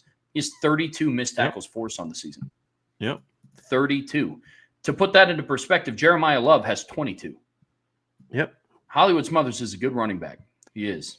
He's right now, Trev, to your point, he's number 6 in college football in yards per game. He's second in total yards, but he's played one more game than a lot of people. He's 6th in college football this year in yards per game. So, and he had a big week last week. He went for 123 yards on 4 carries. If you take the Campbell game out, he's 7th in college football in yards per game against FBS only opponents. He's 7th in college football at 114 yards per game and 5.9 yards per carry. So like you said, he's a good football player, and he plays with some swagger. He plays like a kid whose name is Hollywood should play. He plays with some swagger. So you can't just say, stop the pass, stop the pass, stop the pass. If anything, I think you nailed it. I don't think Kurt Roper does enough to stay balanced. And I think that sometimes can get them in a little bit of a rut. One of the things that impressed this offense the most, and yes, we've talked a lot about their skilled talent, but I remember in the preseason, Brian, you mentioned that the key to this offense was going to be the performance of their offensive line, because you didn't have many questions around their skilled talent. CJ Bailey, Noah Rogers, Hollywood Smothers, Justin Jolly. But you said that the success that they were going to have on offense was going to be very determinant of their offensive line, and this has actually been a unit that surprised you so far this season, that they've played relatively well. Yeah, they have. They're steady. I don't know. Like, there's no, like, they had the kid, Ekwonu kid, a couple years ago who was a first-round NFL draft pick. I don't see anybody on the offensive line like that. But they're pretty good sized. They're bigger guys. They have, they've got some size to them, and they've been a little bit more consistent this year in pass pro than I thought they would be, Trev. That was a concern that I had for NC State, was how are they going to be protecting the quarterback, because they weren't great at it last year, and they've been pretty steady so far this season. So, I think this is an NC State football team that doesn't really have like, they're not in a situation where they've got bad talent that they've got to overcome up front. I don't think that's not really their issue for me. It's they've got good talent, not great talent. They don't always necessarily play together, but they're also, we talked about, they got some new guys in there too, but you look at their starters left to right, they're 6'4", 308. 6'3", 318, 6'1", 304, 6'5", 325, and then 6'5", 322. And Teague Anderson's the only guy so far in 6 games that has given up double digits in pressures. But, so like they can be beat, but you got to work to beat them. You're not just going to overwhelm them from a lack of talent. That's the area that you have to exploit. You have to win this matchup because unlike the skill players here, they're just kind of steady. They do their job, coached relatively well, but they don't have the talent they have on the perimeter with Noah Rogers and Justin Jolly and Terrell Anderson and Keenan Jackson and Wesley Grimes and guys like that. That's the difference for me. And so this is a matchup for Notre Dame not to exploit, but this is also a unit for NC State. When you look at their efforts for the future, this is an area where this line has to keep playing good football. And honestly, they need to get a little bit better. I want to see them be a little bit more physical at the point of attack. That's one thing that I would say is missing at times is they don't play as physical as they need to sometimes. That's an area where I think they can and should get better. But when they are going and they're playing hard, as Virginia found out in week 2, they can roll over you and just score at will. Brian, real quick before we transition over to defense, let's talk through some of the things that the offense, some of the weaknesses, some of the flaws that they do have. And one of them we've kind of talked about throughout the offensive segment, but it has been that lack of consistency as a unit. Yeah. We've talked about, chunk play, loss of yards, chunk play, loss of yards. You got to find the happy medium. You have to find somewhere in between. Yeah, that's going to be the key for them is just, and I think a lot of that just comes from experience, Trevor. I really do. They're a pretty young football team. Yeah. Hollywood's, TJ Bailey's a true sophomore. I think Hollywood Smothers is a redshirt sophomore. Noah Rogers is a redshirt sophomore. Like they're a pretty young football team. Wesley Grimes is a veteran, but Keenan Jackson's a younger football player. I think Terrell Anderson and Keenan Jackson are both true sophomores. I believe I'm looking this up now. Yes, they're both true sophomores. So they're still a young team. And if you're an NC State fan, this bodes really well if you can keep everybody and not have them jump in the portal. This bodes really well for the future because you could have a scenario where everybody but Wesley Grimes and Justin Jolly comes back next season. And Justin Jolly's a really good football player, but he's not the only tight end they have that's making plays this season. So they've got talent, but it's not like this is a senior-laden team that they're hoping this is the year you got to win or everybody's graduating. Now, the portal can always shake things up, but if you can keep guys here, this is just the beginning of what this offense is going to be for the next few years with CJ Bailey and Hollywood Smothers and Noah Rogers and Terrell Anderson. And I mean, I think Hollywood and Noah Rogers are the only quarterback, running back, receivers that could even go pro if they wanted to go pro. The rest of them aren't even at draft eligible. So I think that's something that factors into it when you talk about the inconsistency. Jaden Scott, redshirt freshman. He's their number 2 back who's a good football player also. So, Trev, I think that's a big part of why I think you've seen some of the inconsistency from them. Their center to left tackle are veterans, but their 2 right guard and right tackle are redshirt sophomores. There's a lot of youth on this offensive football team. I think they're going to eventually start working out some of these inconsistencies.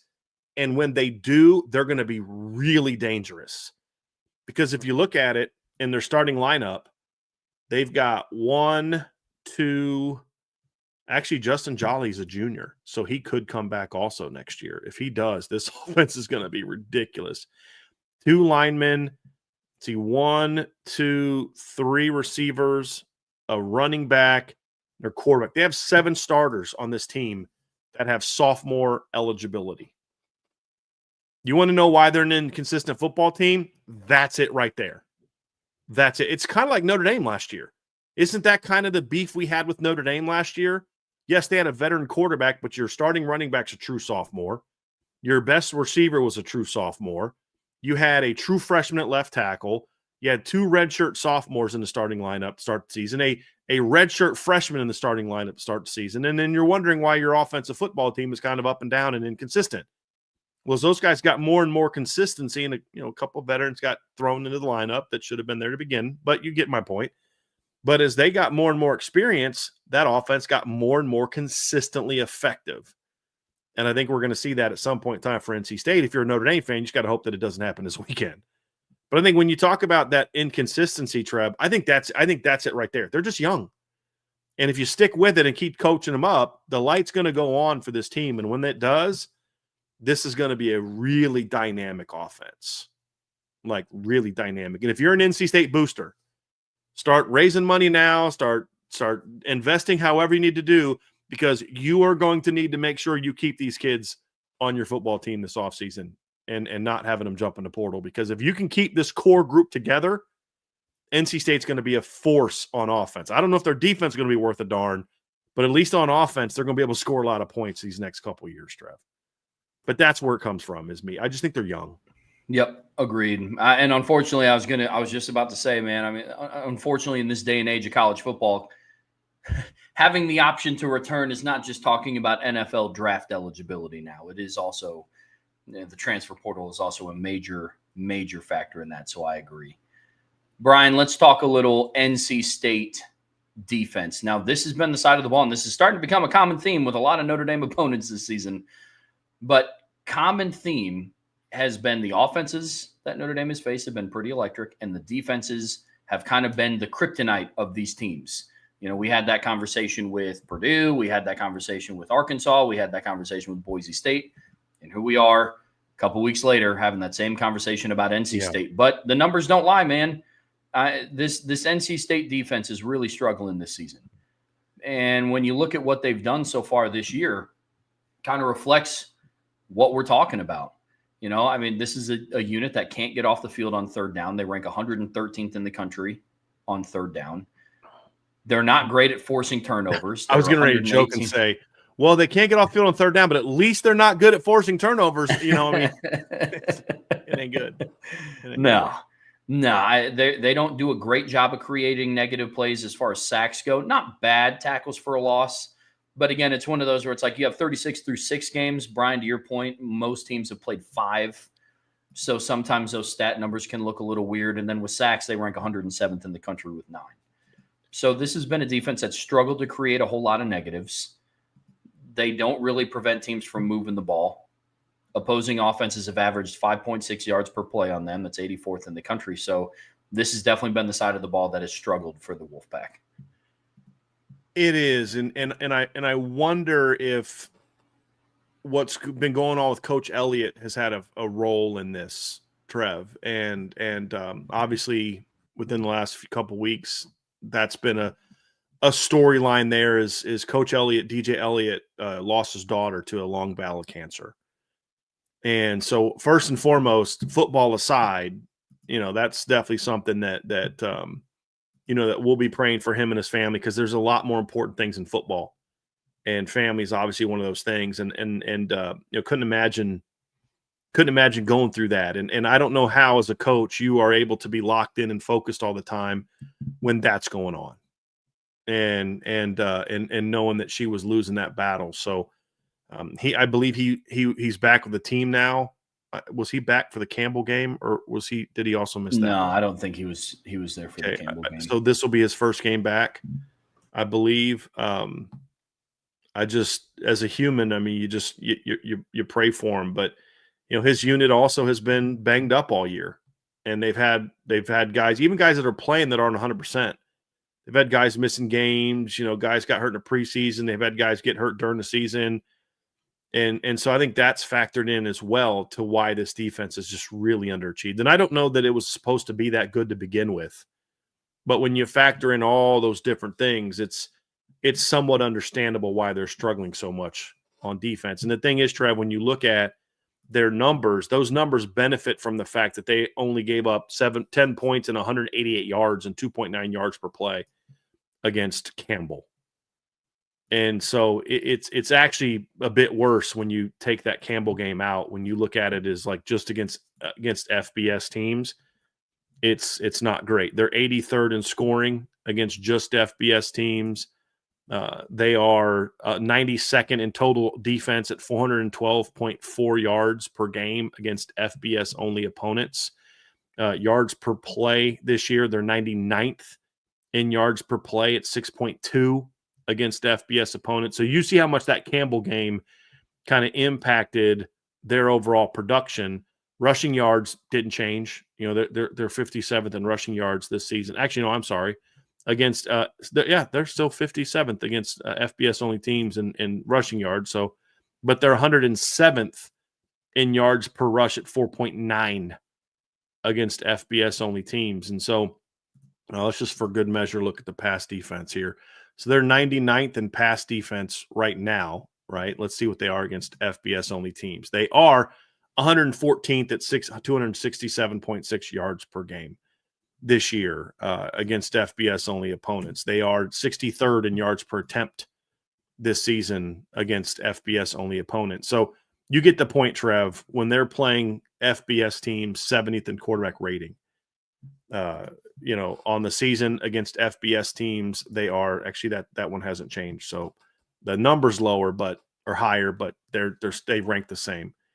It's not a good situation, Trev. Their defense is just not. It's been bad. It's been really bad. 107th in sacks per game, right? Is that what we looked at? 107th in sacks per game against FBS only teams, or 101st. That's the only stat category they went up. Went from 107th to 101st. Yeah, that's not great. It's not good. It's not good. It's definitely not good. So, Brian, let's dive into some of the reasoning behind these numbers. And when you start to evaluate this NC State defense, what have you seen so far that kind of sheds some light on what these numbers are? What have you seen? Well, they're not as talented on defense as they are on offense. Their front seven actually has decent talent. They're not talented on the back end, and they've been really beat up. And they're just overall, Trev, they're a very undisciplined football team. They just make – I mean, in Virginia Tech had this long touchdown run against NC State, and you go back and watch it. The guy got hit, squared up, hit 2 yards past the line of scrimmage, bounces off of it, runs for a long touchdown. Like they're a terrible tackling football team right now, and I think that's a big part of kind of want to know why they struggle. I think that's a big part of it. They're a very undisciplined football team, and this is a thing where you can't really put this on what's going on with their D coordinator, because they were a pretty bad tackling team last year, Trev. You and I talked about this when we were. So what'd you say? PFS, you told me this stat before. It was 53 missed tackles in 6 games. 54 missed tackles in 6 games. But the thing about it is, when we were doing our all opponent teams, we were talking about Sean Brown, their starting linebacker, who missed the Campbell game. But I said, look, this guy's really athletic, and this guy makes a ton of plays, and he's a good player and all this kind of stuff. But the thing we said is they don't tackle well. He doesn't tackle well. And so that's something that you look at and say, man, this team's got to be better. They're on pace for 117 missed tackles this year, Trevor, in 13 games, which is actually a 5 missed tackle improvement over last year. That number's, if they don't fix some things, that number's going to get worse, because they're where they are, and they've only really played one great offense so far this year, and that's Virginia. I mean, like Campbell, Virginia Tech, East Carolina, Wake Forest, and Duke are not exactly like a who's who of big-time offensive football teams. They have yet to play Haynes King and Jamal Haynes and Malik Rutherford and Isaiah Canyon. They've yet to play Miami and Malachi Toney. They've yet to play Florida State and have to defend Thomas Castellanos and Squirrel White and Deuce Robinson. They've yet to play Notre Dame and the best backfield in the country at generating forced tackles. I mean, so PFF had Jeremiah Love and Jadarian Price down as having forced 12 missed tackles on Saturday from Boise State. 12. And so you're looking at this NC State team and you're like, you want to be better on defense, tackle. Like that's going to be a big part of what they're doing this year, because you're facing a Notre Dame team, whether it's Jadarian Price or Jeremiah Love. Jordan Faison's been hard to bring down with just one guy this season. He's been very good after the catch this year. Look at so in our film breakdown last night that Vince and I did, that we put up last night, we showed the final drive, or the second touchdown drive of the first half, which we just felt was like kind of the big play of the game. And twice on there, Malachi Fields is making plays after the catch. Jeremiah loves making guys miss. But the first big play of that drive is a simple 6-yard hitch route to Malachi Fields. Makes one guy miss, spins out of another, and then drags 4 defenders for 22 yards. And Boise's actually a decent tackling team. They're not great, but they're not as bad as NC State. And Notre Dame made Boise State look kind of like not a very good offense when it came to doing things in space. And we talked about this, Trev. The things that hurt Notre Dame against Boise State was not Boise State related. It was Notre Dame related. In 5 games, Notre Dame's running backs, according to Pro Football Focus, have combined to force 36 missed tackles this season. Like that's a pretty impressive number. I'm gonna see if Jordan Faison has forced 10 missed tackles this season. That backs up what I just said. The receivers this year, Trev, have forced 24 missed tackles. And by the way, the Jeremiah Love, Jadarian Price forced missed tackle number, that's run game only. They've got another 5 in the pass game. As a team this year in 5 games, Notre Dame has forced 60 missed tackles in 5 games. And NC State in 6 games has had 54 missed tackles. So you want to know why they're struggling. There's a lot of 2-yard gains that turn into 15-yard gains. There's a lot of -2s that turn into +6s. If they just clean that up, they're competent enough for their defense to make enough stops for them to win a lot of football games, including the one against Notre Dame. So I think that's going to be the big key for me is just tackle better and just be more disciplined. Be more disciplined with your coverages. Be more disciplined with your pursuit angles. Be more disciplined with your gap angles. Some of the runs, like I think Virginia twice, I think one might have been 3rd and short, but I thought they were both 4th and short. And instead of not only converting the first down, they ended up turning into long touchdown runs.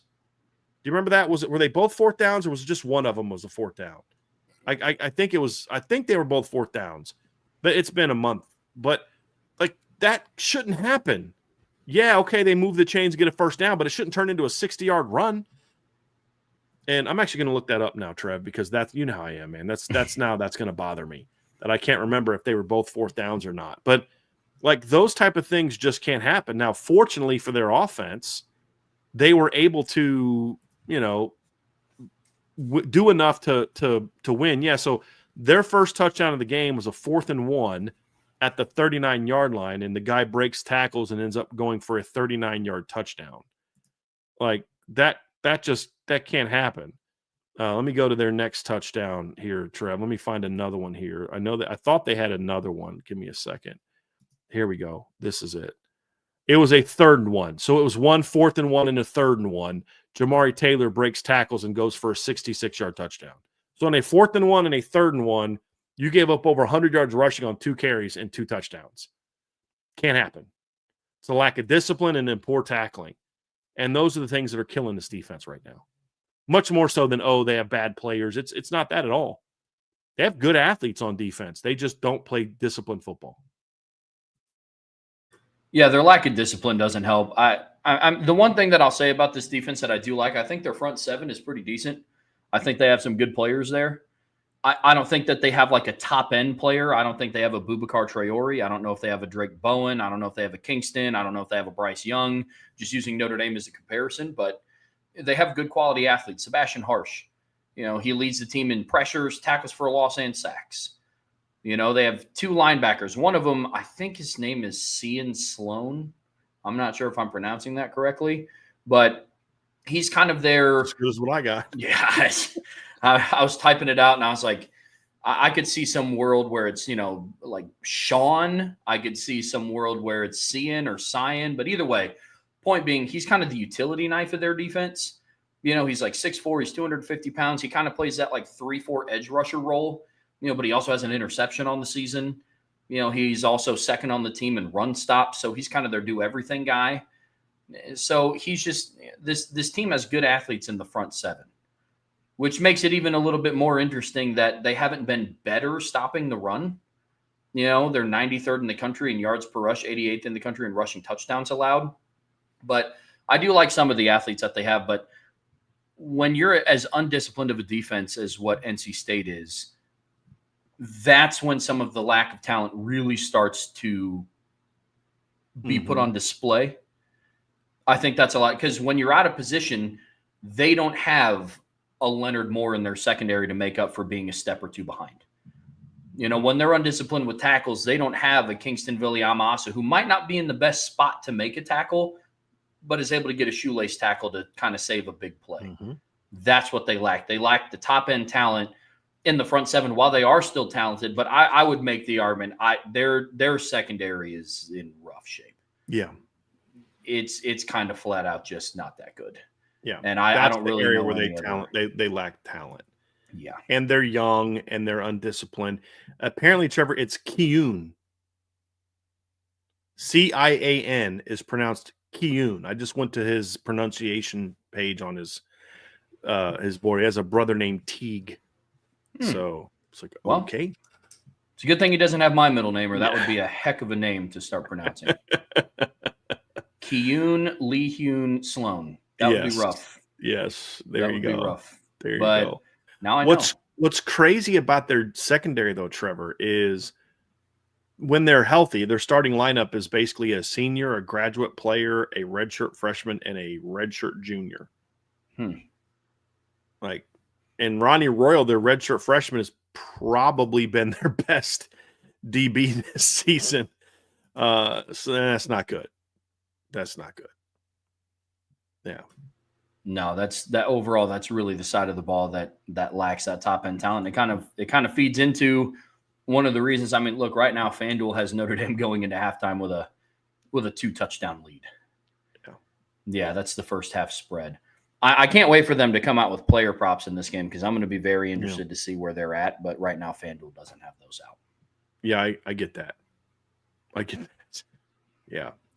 But, Trev, I want to point out this other stat. Sean Brown, their linebacker, who's really really athletic. He's given up 178 yards this year after contact. Ronnie Royal this year, who's actually otherwise a pretty good player in a lot of other areas, but he's given up 95 yards after contact. Caden Fordham has given up 78 yards after contact. Or that's actually after the catch. Brody Barnhart, who is banged up, may not play this weekend. I haven't seen the update on that yet, but he's given up 77 yards after the catch. Like those things, Trev, you've just got to get better at. You've got to get better. And then 34 of their 54 missed tackles have been against the run. So it's not just the pass game where they struggle in that regard. It's the run game as well. I think that's just the weirdest thing about this defense because you look at their personnel and they look like they're geared to stop the run because you look at what their secondary gives up and it's not good. And it's not even secondary, just coverage in general. I mean, their middle linebacker, Caden Fordham, I think he's been targeted like 26 times this season, giving up 19 receptions, 134 receiving yards, and a touchdown. But then he also leads the team in run stops with 29. But then you look at the numbers, and what the numbers tell us is this team also isn't great at stopping the run from an efficiency standpoint. And so that when you look at total rushing yards per game at 131.8, but a defense ranks 93rd in the country in yards per rush allowed, that just tells me that teams just don't run it against them as much because they have that high-powered offense. So there's just a lot of different things, man. That's what's so interesting about this defense. But at the end of the day, like we've said the last couple of weeks, this is going to be the side of the ball that dictates if they're going to be in this game against Notre Dame. And I know being able to get those two edge rushers going is going to be something that I think NC State's going to find ways to do. I think they know the only way to really keep Notre Dame in check is to create negatives. They have been very good at that so far, but it's one of the things they've actually been somewhat decent at. Like they don't have a lot of sacks, but the two ends have combined for over 30 pressures this year. Yep. And I think about 10 or 11 let me look that up. I think it's like 10 sacks plus hits on the quarterback. It's 4, 5, 6, 11. So Sebastian Harsh and Keun Sloan have combined for 5 sacks and 6 hits according to PFF and 31 total pressures this season. So They only got 24 as a team, and almost half of them are those two guys. That's going to be the key for them is you've got to get more disruptions from your front. Yeah. They need Brandon Cleveland to be a force too. He was on my preseason all-opponent team. He's been well, and that's the other thing too, Travis. Like their D-line actually has played well this year, in my opinion. But the problem is they play a lot of 3 down fronts, and so if your D-line's playing well, but your other 8 are not disciplined, then you're gonna have some problems. Yeah. And that's kind of been their issue. If they got to be more sound. That's going to be a big part of that for NC State, not just against Notre Dame, but just moving forward. Because look, you don't need them to turn into the 85 Bears for this team to win a bunch of games and pull off some big upsets. You just need to make 2-3 extra stops a game. That's it. Than what you're making right now, and in some games 1 or 2 compared to what you're doing right now.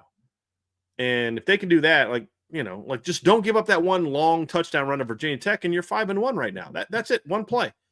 And that one play is indicative of, look, their offense had their one bad game of the year, but their defense couldn't make enough stops to overcome it and win the game. And that's what cost them. Well, folks, that's going to do it for part 2 of today's show, but don't go anywhere. We are going to wrap up today's show with a mailbag. So make sure you get those mailbag questions in. But before we get there, make sure you hit that like button. Make sure you're subscribed to this channel. Also, make sure you're subscribed to the CFB Nation channel. We're going live again. Vince and I are going to be going live Thursday for the next installment of the Spread Option. And then I know Bill Bender and Bill Troshi are also doing some stuff on that channel as well. So they had a really interesting conversation about James Franklin today. Okay. So they went live at 9:30 this morning, and they talked a little bit about James Franklin for a while. So they had a very interesting conversation about James Franklin. So you're going to want to check that out. Definitely going to want to check that out. And they're going to go live again on Thursday. They go live at 9:30 on Tuesdays and Thursdays. And so you're going to want to pay attention to those guys. But that's going to be that was an interesting conversation. Very interesting conversation that they had today. Definitely going to have to check that out. Also, make sure that you have that notification bell hit. And whatever streaming platform you listen to us on, we'd greatly appreciate a 5-star review. And as always, the best way to support what we do here is subscribe to the premium message boards at boards.irishbreakdown.com. All right, Brian, to wrap up today's show on the Irish Breakdown podcast brought to you by FanDuel, we have a mailbag. So if this does happen to be your first mailbag, make sure you put MB for mailbag, or you put a little mailbox emoji that lets us know to set your question aside. Unfortunately, we can't go forever. So if you do want to make sure that your question gets in, you can always throw in a super chat. Those get bumped up to the top, but we have a good amount of questions in there today. Keep filling it up. Make sure that you get in your questions as the show goes on. We'll do our best to get to all of them. But, Brian, I do believe we have a couple of super chats in there to get us started. Super chat from Benny J. Any potential on Kemon Spell flip to boost the 2027 class? Yeah, it's possible. I mean, he's going to be visiting for the USC game. He talked for a while that he was going to visit this fall. I believe someone in the chat said that he confirmed it with them in a private message, but he's said that before. That was the game that they were planning on having him in town. He's obviously got the relationship with Jaywan Sider, who he committed to at Penn State. That's obviously a factor in that conversation. It's going to be hard to flip him from Penn State, but now's your chance. I mean, they've got the same record, but one team is trending in a very different direction than the other team. And with all due respect to how good their running backs have been, and I think the Penn State running backs have played good football this year. I don't think they're the reason that they're not playing well. At least Katron Allen's playing well. They haven't really been able to get Nicholas Singleton going a lot this year, but Katron Allen's averaging almost 7 yards a carry. I don't think they use him enough. I think, and I'm a big Andy Kotelnicki guy. You guys know that. I think he's a good football coach. But one thing I've learned about him at Penn State the last couple of years, he outthinks himself way too much. You're running a 4th and 2, game on the line. You're running a Q power read where either Ross gets the ball, Trenton Ross gets the ball, their receiver, or Drew Aller gets the ball. Neither Nicholas Singleton nor Katron Allen were a factor at all on that 4th and 2 play. That's coaching malpractice, in my opinion. And so on a run play, if you want to have it to where you're sprinting out and you're going to get Trenton Ross in a one-on-one to try to win like Notre Dame has done with Jaden Greathouse and Will Pauling, that's fine. That's a different deal. You had a power read, a run play on 4th and 2 where the ball was never an option. There was no possibility of that ball going to Nicholas Singleton or Katron Allen. Like if I'm a running back, I'm like, dude, I'm watching Notre Dame just horses go to work every week, and you guys don't give your guys the ball.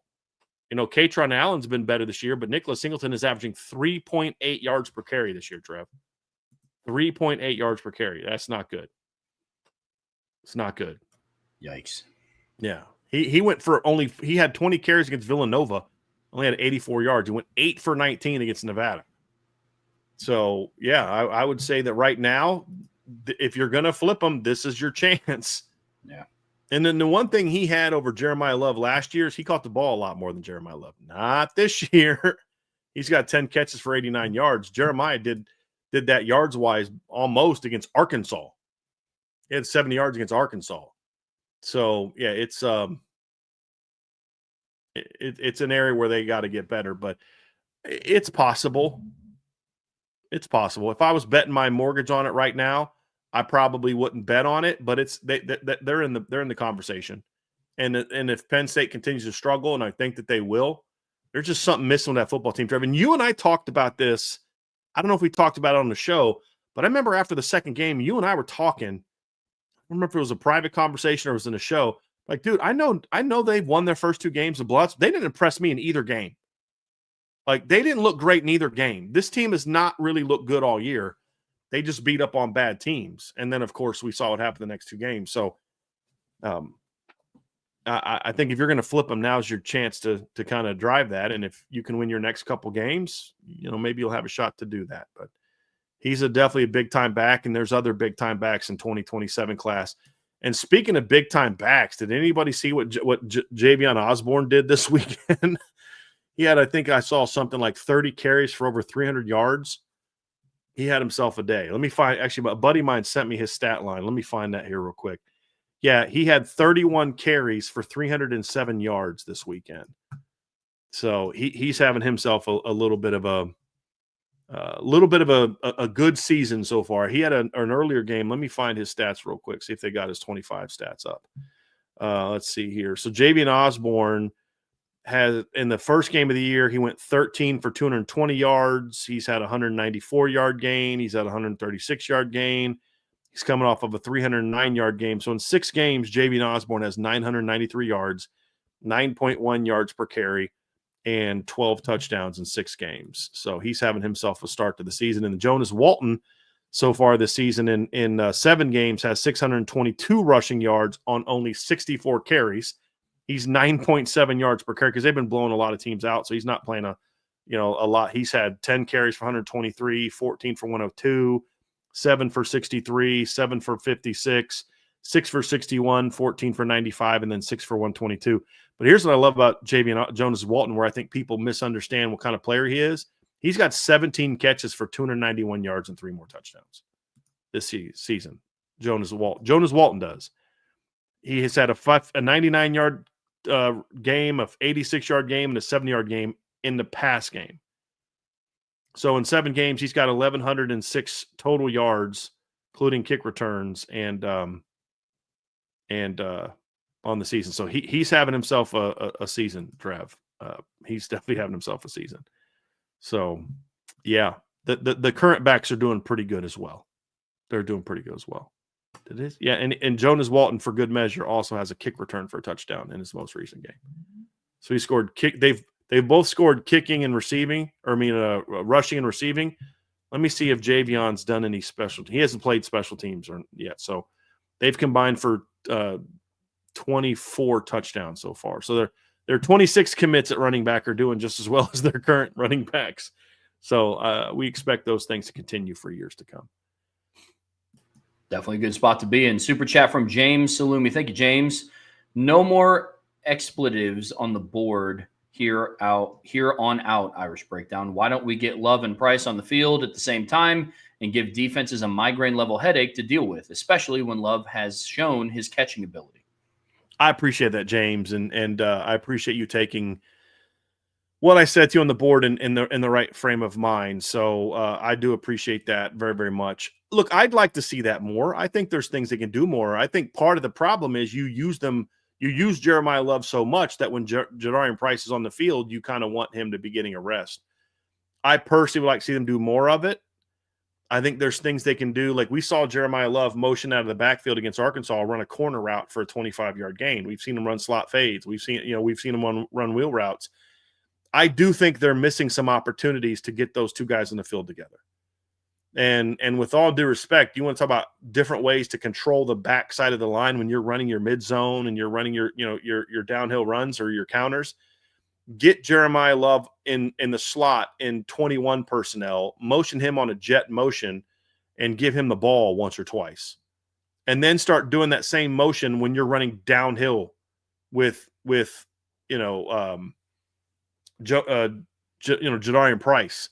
And I would get back because Mike Denbrock's done this before, but he's always done it with the tight end where they'll run read zone, which they do. But instead of having CJ Carr pull the ball and run, have him pull the ball, get outside on a little slide route to Jeremiah Love.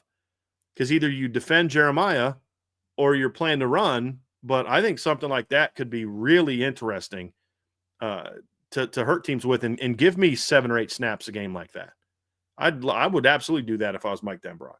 And for all we know, maybe he has that in his repertoire, but they haven't needed it in the last 3 games. It could be that also.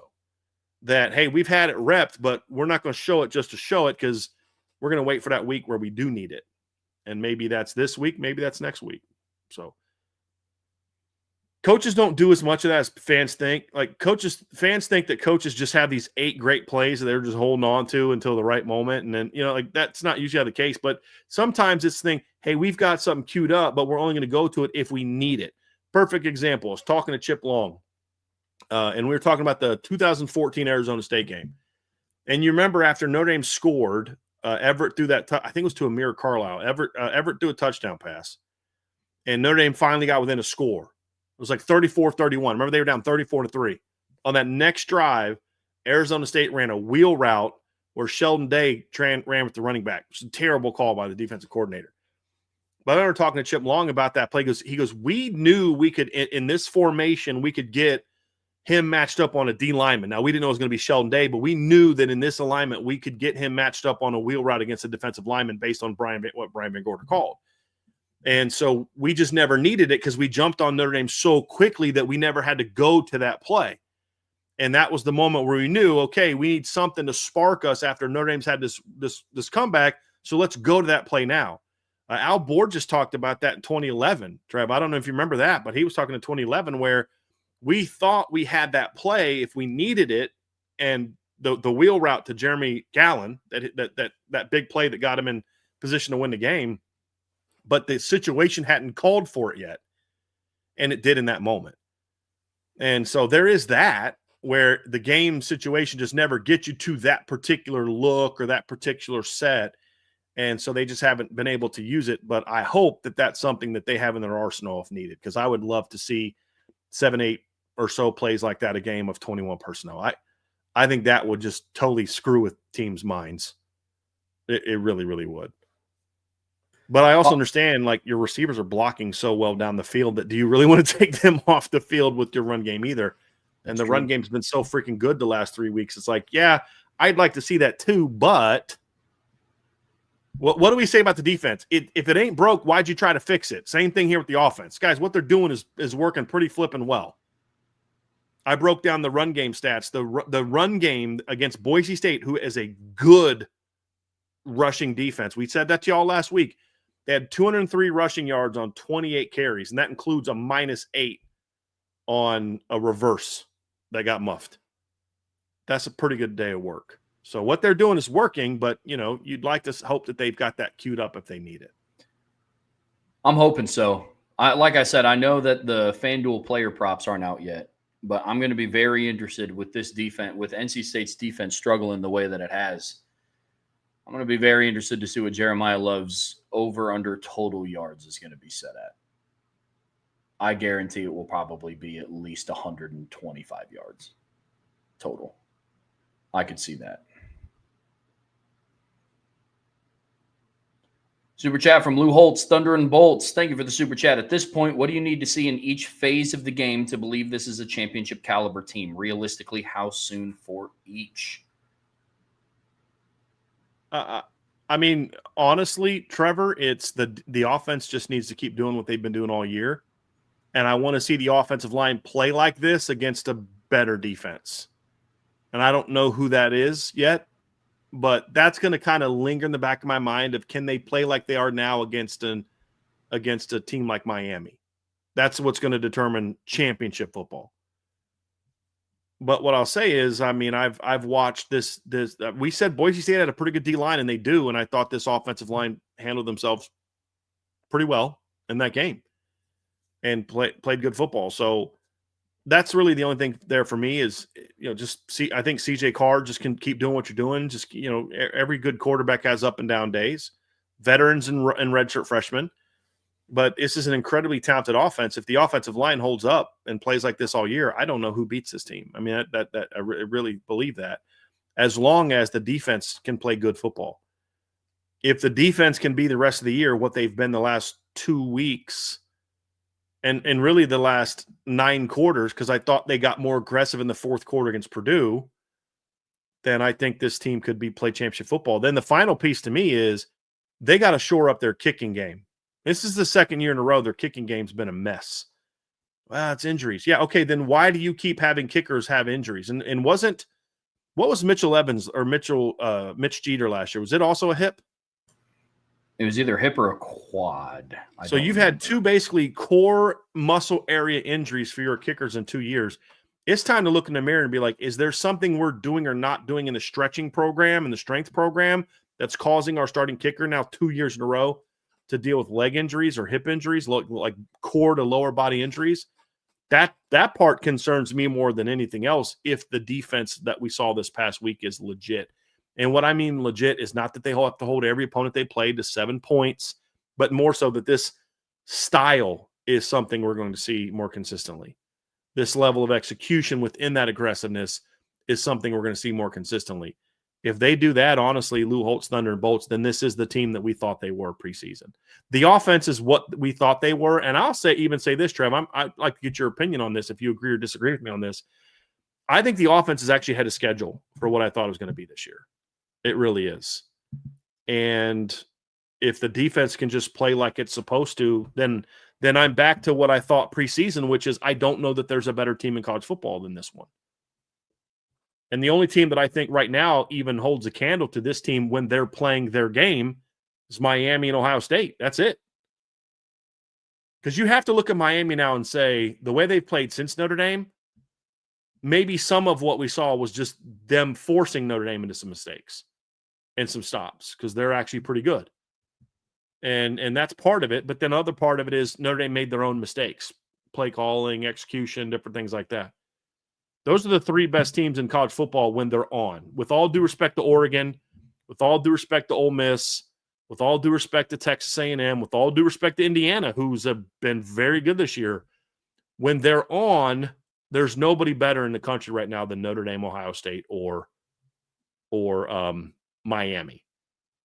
So the question I had, Trev, was about the offense being ahead of schedule. I want to get your thoughts on this, and then is there anything else here that you think that you're trying to see for this football team? Yeah, I think that the offensive skilled positions are ahead of schedule. The offensive line performing now is how I thought that they were going to perform in week 1 and week 2. And that's the one area of the – so short answer, yes, I do think that the offense big picture is ahead of schedule, specifically CJ Carr. I was not expecting CJ Carr to be playing at this high of a level this early into the season. I thought we would see some version of CJ Carr of this season. I thought it was going to be in November. I did not think it was going to be in the second week of September. That's extremely promising. To reach championship caliber, if the offense can continue doing what it's been doing, yes.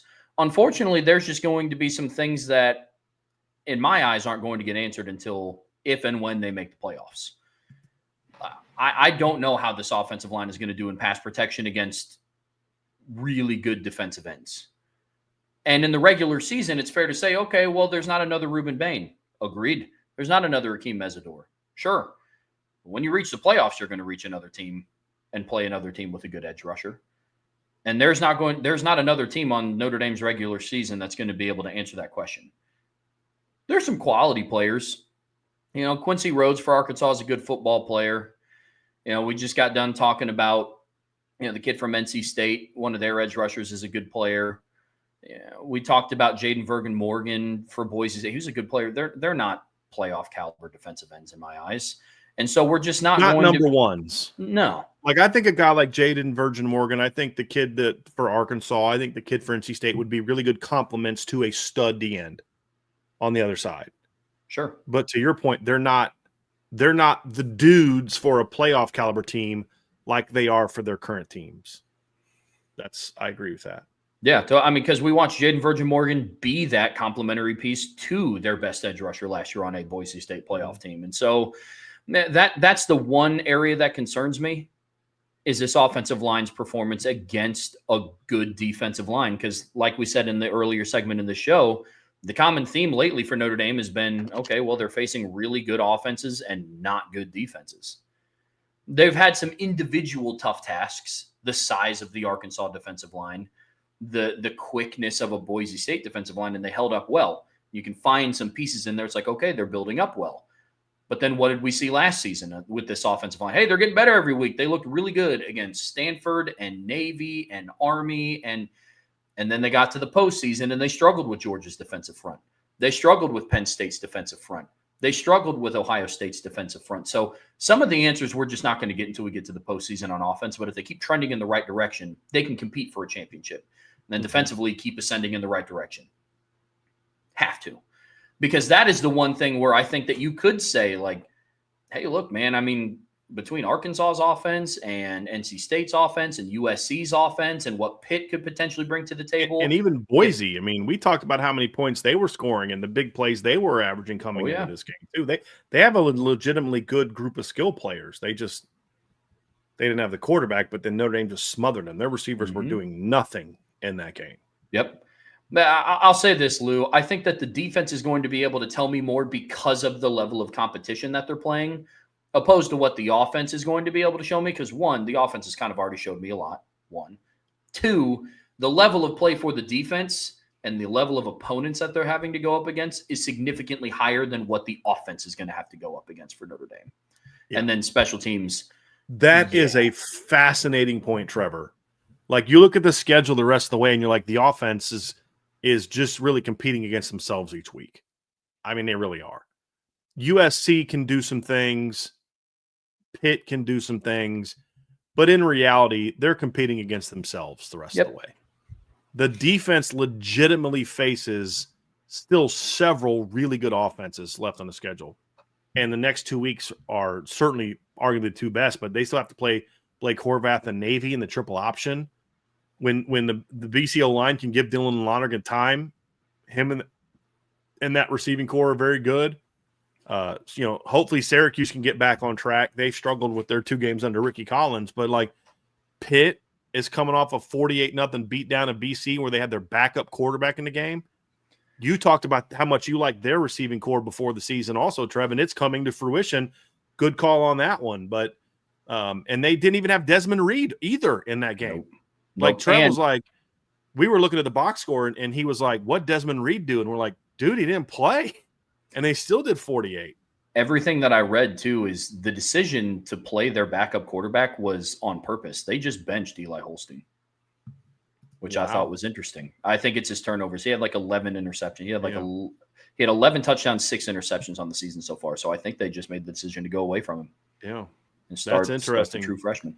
Because he was averaging 9 yards a pass attempt. He went 2 of 4 for 8 yards against BC, and then that's it.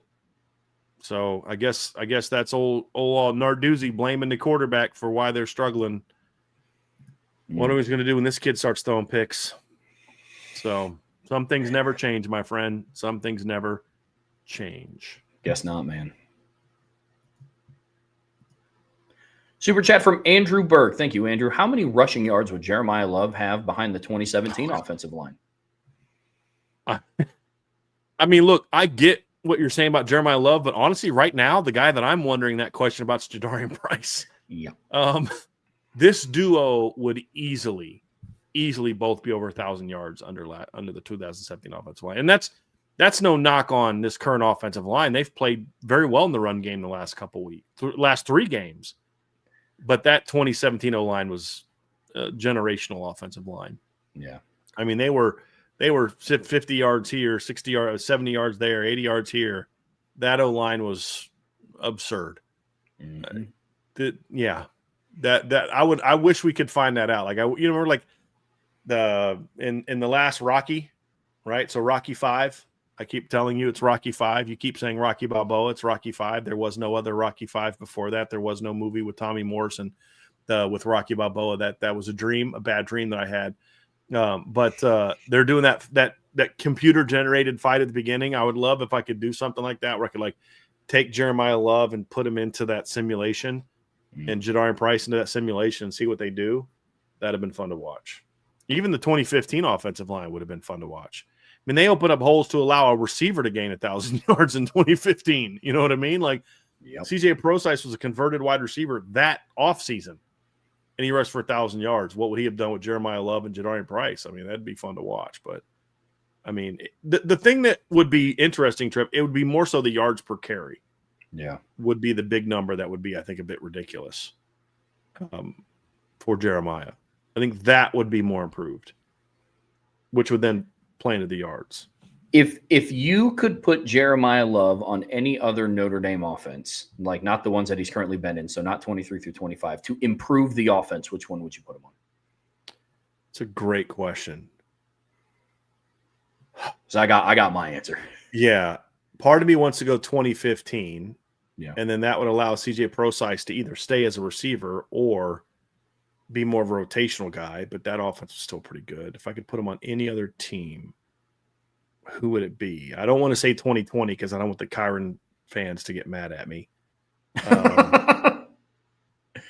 Let's see here. Man, I'd probably say 09. Although that offensive line sucked. I wouldn't want to do that to him. Could you imagine him playing in with Brady Quinn in 05? That was my answer. That was your no disrespect to Darius Walker. You'd be giving that 05 offense a Reggie Bush. Yeah. Like that's what you would be giving that offense. Yeah. I mean, that'd be fun to watch. Oh. Yeah. That'd be fun to watch. Yeah. The problem is a lot of the teams, like I was thinking 09 for the same reason. Could you imagine if Jimmy had Jeremiah Love and Jadarian Price as running backs? But then I'm like, yeah, but that offensive line sucked. So I don't know how much better that would have been. But yeah, that would have been 05 because that was a good O-line. That was a solid O-line in 05. Yeah. Because you still had Mark LaVore, you had Dan Stevenson, Dan Santucci, John Sullivan, and Ryan Harris. So, yeah, that'd have been fun to watch. Yeah, that'd have been real fun to watch. And you can't focus on him because you got Stovall and some Marsh and Anthony Fasano to deal with. Oh, boy, that'd be fun. That'd have been fun. Oh, man. Okay, so we got a couple more super chats here. Mark Stewart. Thank you for the super chat. Do my eyes deceive me, or does Leonard Moore make playing cornerback look very easy? He's very fluid. Mark, your eyes are not deceiving you in this instance, my friend. They are spot on. He is a natural football player. Now, there's 2 reasons for that. He's very fluid, no doubt. But Leonard Moore, and I've talked to people on staff about this, and I know Marcus Freeman has made comments about it publicly and all that. But, coaches say things publicly all the time. But when you talk to people privately who have told me things that aren't positive about the team or certain players, like they're honest with me, because they know I'll keep those things to myself. But I'll share this one because I don't think they'd mind. The thing that Leonard Moore has been praised about from the minute he got here is that he is a great worker and student of the game. He's very smart. He's very intellectual when it comes to football. And when you are 6'2" and fast and you're easy movement and you're strong, but you're also really intelligent and you have a great work ethic, then you're going to be a star. I mean, he's every bit as fluid as Benjamin Morrison, but he's taller, stronger, faster. He's also every bit the worker and the high football IQ player that Benjamin Morrison was, which is why he's so good. Both Benjamin and Leonard were praised for their football mind just as much as they are their physical gifts, and they both have physical gifts, and that's what allowed both of them to be so good so early. It's not just the physical tools; it's the fact that they're also really smart football players with great work ethics, and that makes the looking easier thing even more prominent. Yeah. Because it's like he's running the route for guys. Like he knows based on how you're lined up. Like every time this guy's 6 yards off the tackle, they're running this, or this. That's it. Based on our prep. That's what I got to be prepared for. And, just he knows those things. And he makes playing football look very easy. Didn't in the opener, but that's where I just think the whole team they didn't know what they were doing. I mean, that you could see it. They weren't confident what they were doing. That's why everybody struggled, but they're looking more and more confident. And I don't think, Mark, we can't dismiss the fact that they went back to just letting him go line up and cover. Yep. Instead of doing all these different things with him, just go cover that guy. Shut that guy out. There was one player in the game where we're breaking down the film and you're like, well, why'd this play work? Well, half the field was locked down by Leonard Moore, not because he's a great cover guy, because he literally drove the receiver 4 yards out of bounds off of his press. He tried to make an outside move, and Leonard just goes joop and rides him right into the Notre Dame sideline. You're like, yep, that's a pretty good way to lock a dude down. Just drive him out of bounds and make him not an eligible receiver anymore. So, it was he's really good. James Salumi, thank you for the super chat. Who are your P4 championship matchups and winners? Why don't you start with that one, Trev? As of right now, who do you think are going to play in your championship games right now? Who do you think play in the Power 4 championship games? And then who do you think wins? Gosh. Big Ten, Ohio State, Oregon. I have Ohio State winning. ACC. I know for sure Miami. Well, I don't know for sure, but I'm for sure Miami's one. What we know right now, they are very clearly the best team in the ACC, and it's not close. And then the second team, I'm going to stick with my preseason prediction and go Georgia Tech. And then I have Miami winning, but I still have Georgia Tech making the playoffs. In the Big 12, oh boy. I'll go Texas Tech, Arizona State. Think they make it back, but I think Texas Tech might actually win. Their win over Utah showed me something. Yeah, especially the way they played late. Because that game was a lot closer for the first 3 quarters, and they really buried Utah in the fourth quarter. Yep. And then the SEC, legitimately, I couldn't even tell you. I mean, I'll throw out 2 teams. I'll say, I mean, it wouldn't surprise me. I'm going to go Bama A&M. That's where I'm at right now. I think they've been the 2 best teams in the SEC so far. Yeah. Yeah, I like that. I was between a Bama Georgia rematch or a Bama A&M game. Yeah. I'm still not sold on Georgia yet, Trev, especially with their schedule being what it is. They still have to play at Auburn, home against Ole Miss, Florida on a neutral field, at Mississippi State, home against Texas, Georgia Tech on a neutral field. So their schedule still has a couple potential landmines on it. But some of those schedules, like Georgia's, for example, doesn't look as tough now because a couple of those teams aren't as good. Florida's not as good as people thought. Texas isn't as good as people thought, which, Auburn's not as good as people thought. Did you see, I think I'm correct on this, did you see that some pollster, I got to find out who it was, but I believe I'm accurate on this, Auburn got a vote in the AP Top 25 this week. Were they from Auburn? Yeah, I'm going to have to find out who that is. But, honestly, that's one of those you should have your – there's a lot of AP voters, honestly. Did you see the guy that left Notre Dame out? Yeah. There's his overall ranking is just garbage. There's a lot of people who honestly should get if they want any credibility, they need to have some people get their credentials pulled. They really do. They really do. But anyway, I digress. So you go Ohio State, Oregon in the Big Ten. Yep. I'm with you there, but I think Indiana's got a better shot than people think. This Indiana team is legitimately good. The problem is I don't think they beat Oregon this weekend. Little preview of our matchup on Thursday. Honestly, if it was in Indiana, I'd take Indiana. Like, they're a good football team, but it's at Oregon. I don't think Indiana's going out to Oregon and beating Oregon. After that, I mean, because they've already gotten through a couple games, Trev. We said they needed to go 1-1 against Illinois and Iowa, and they went 2-0 against those teams. Rest of their schedule is Michigan State at home, UCLA at home, at Maryland, home against Wisconsin, and at Purdue, and then right in the middle of those games is at Penn State. That's a very winnable game for Indiana. Because, again, I'm not overreacting to one bad loss from Penn State. I've been saying since the opener that I've not been impressed with this Penn State team.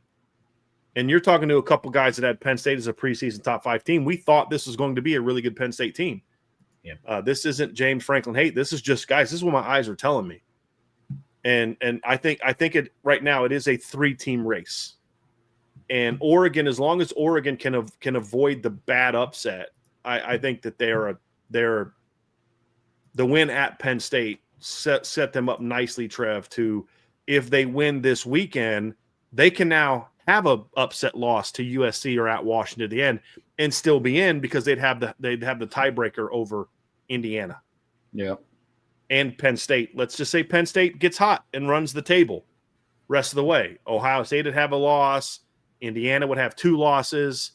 And then, Penn State would have a loss. If Oregon gets upset, that's a 3-way tie. But if you're Oregon, you're good because you'd have the head-to-head over Penn State. So, it's – but I don't see that happening. Penn State's not running the table. Like, I just don't see that happening. But so I'm with you on that. ACC, I'm with you on that. I mean, right now, those are the 2 best teams in the league, in my opinion. Florida State's now got 2 conference losses. They're going to need a lot of chaos to happen, and some of the they have showed that this is why we can't overreact to week 1 and week 2 games. Alabama has not looked like that team since then. And Florida State, honestly, has not looked like that team since then either because their defense hasn't been nearly as good as it was in that game. That's why openers can be a little misleading. But they've got holes on that team. And they'll probably drop another one, maybe 2, depending on, how some other teams play. But I'm with you on that one. Big 12. I still like TCU, Trev. I do. I still like TCU. I'm going to stick with my TCU pick. And then my other one is Texas Tech. Look, I said before the year I was not high on Texas Tech. I was like, look, this is a brand new team. I'm not sold on them. Then Quentin Joyner goes and gets hurt. I was not as hyped up on Texas Tech as everybody else was. They're legitimately very good. Yeah. Like, they didn't even play well against Houston and dominated Houston on the road. Like, watched a little bit of that game. I didn't think they played well. Like, and that's a good sign. That's not an insult. That's when you don't play that well and you go on the road and beat a conference opponent by what ended up being like 20-something points, you're a good football team. Yeah. So, Texas Tech, and I have Texas Tech winning. I have Miami winning. Big Ten, I have Ohio State winning. Because Ohio State's offense is going to get going at some point. But look, I can't stand Ryan Day, but I got to give the guy credit. They're winning in a very different manner than they did last year. Yep. And that's the credit of a good coach. Hey, look, we're not where we want to be offensively. We do have a young quarterback. We're not loaded at running back. Our offensive line is good, but it's not great. So we got a great defense. So we're not going to put all that pressure on our offense, have to go be world beaters right away. They started to kind of heat up last week against Minnesota. They started starting to figure it out a little bit on offense, I thought. But they're going to get a lot better. I have them as the winners. And then what am I missing? SEC, I said earlier, Texas A&M and Alabama. Right now, I think Alabama's the team to beat in the SEC, so I'm going to go with them for now.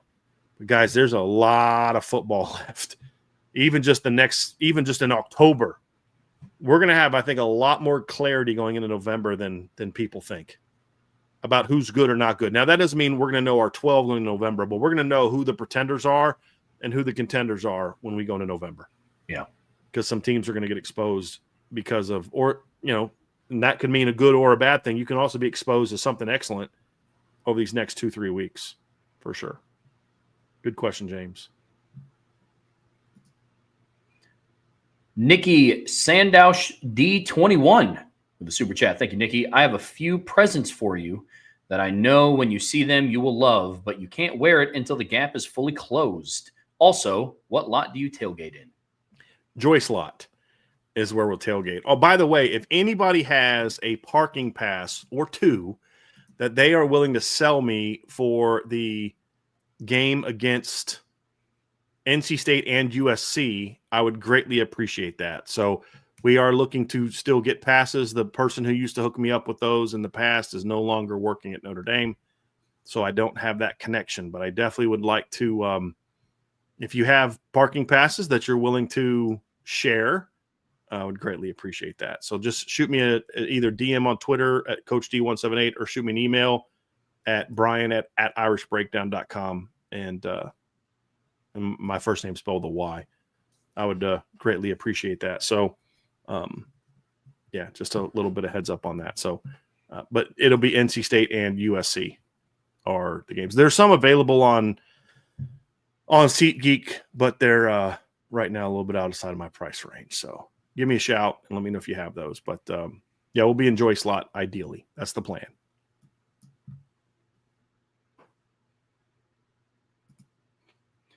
From Kevin Babbis, maybe you can do some research. The 1977 national champs were loaded. They had 26 NFL players, 16 drafted and 10 undrafted. Is that a Notre Dame record? I don't know. Honestly, Kevin, I probably won't. I probably won't do what you ask and do the research on it. That's just not really something right now that I have a lot of interest in. But as far as doing the research, it's an interesting topic. I'm sorry that came across as very dismissive of your topic. It's a very interesting topic. It's just not one that I am interested in doing the research on right now. But one thing to consider is back then the draft was over twice as long as it is now. Actually, no, by 78, I think it had gotten down to 12 rounds. But in the early 70s, I think there was like 16, 17 rounds, something like that. But in 79, for example, 78, Notre Dame had 8 players drafted in 1978. You had 2 guys drafted in the 9th and the 10th round. The next year, they had 10 guys drafted, but they had 1 in the 8th, 3 in the 9th, 2 in the 10th, and 1 in the 12th. That draft class otherwise would have only had 3 guys in it. And then they had 5 guys drafted in 1980. 1 was in the 8th round. In 1981, they had 6 guys drafted. All but 1 of them were all but 2 of them were after the 7th round. So part of it too is they had a lot of guys that got drafted because they had 12 rounds of drafts. Notre Dame's draft numbers would be a lot better if they still had 12 rounds. So that kind of plays a little bit in a role, but that's still impressive for that team, for that Notre Dame team. And it's not like the guys that were getting drafted were bums. You know, there was this quarterback by the name of Joe Montana that ended up being a pretty good player. You know, got drafted in 1979. 1978, Ken McAfee was a heck of a player. Ross Browner, Luther Bradley, Willie Fry, excellent players. Bob Golick, who had a long NFL career and then went into star in Saved by the Bell when he retired from the NFL. You know, I mean, you're Joe Montana, Jerome Heavens, Chris Haynes. Those were some really good football players for Notre Dame. Vegas Ferguson, you know, who still owns Notre Dame's all-time leading single season rushing record. So they had some legit good teams back then. There's no doubt about it. Legit big time NFL talent. But that just kind of factors into the numbers. A lot of those 16 guys drafted were drafted after the 7th round, which, you know, when you compare it to modern times, is kind of important to point out. But I'd be curious to know the answer to that question, Kevin. I just don't want to do the research to find the answer to it. That's one of the many reasons I miss Loose Emoji. I could literally text him, and before the show's over, I'd get my answer to that question. Raymond Harton, who are we pulling for in the Bama-Mizzou game? I mean, for me, it's Bama. I mean, I think Bama's got a better shot of getting in over Notre Dame if they have identical records than the other way around, because Bama's going to have better wins than Notre Dame does if they have comparable records. I don't know about Missouri. Yeah, Raymond, it's pretty simple, and I know more goes into it than just this, but for the time being, outside of what's in Notre Dame's control, I always root for the lower seeded team in a ranked matchup like this to lose, because it means Notre Dame moves up that much quicker. So it's not a guarantee. It'd be easier for Missouri to drop from 14th to below 16th than it would be for Alabama to drop from 10th to or wherever they're at to lower than 16th. So that's where I'm at. I am Tenzin. I already forgot if there are any other 2-loss teams ranked, or is it just Notre Dame? Well, it depends on the poll. In the AP poll, it's just Notre Dame and Florida State. In the coaches poll, both. This is what's just dumb. The coaches poll had Notre Dame ranked, but they also had Penn State and Texas ranked, but not Florida State. So Florida State has a win over a top 25 team. Both of their losses are to top 25 teams. Top 10, one of them being in the top 10. But Texas and Penn State have beaten a combined 0 Power 5 teams, much less ranked teams. And then Penn State's coming off, and they're both coming off losses to teams with not are unranked, but have losing records. And yet Florida and Texas, Penn State and Texas are ranked out of Florida State. Like, I'm sorry, anybody that has Penn State ranked in the top 25 is right now just living off of their preseason ranking of what they think this team is. Because as I said, unless you have never watched Penn State play in their first 3 weeks and you just look at box scores, you're thinking, oh, no, Penn State was cooking until they played that really good Oregon team. No, they weren't. They out-athleted people. They were not playing good football. We've said it here. So there's 3 2-loss teams in one poll, 2 in the other. And I think both of the 2-loss teams in the AP poll deserve to be ranked. Yep.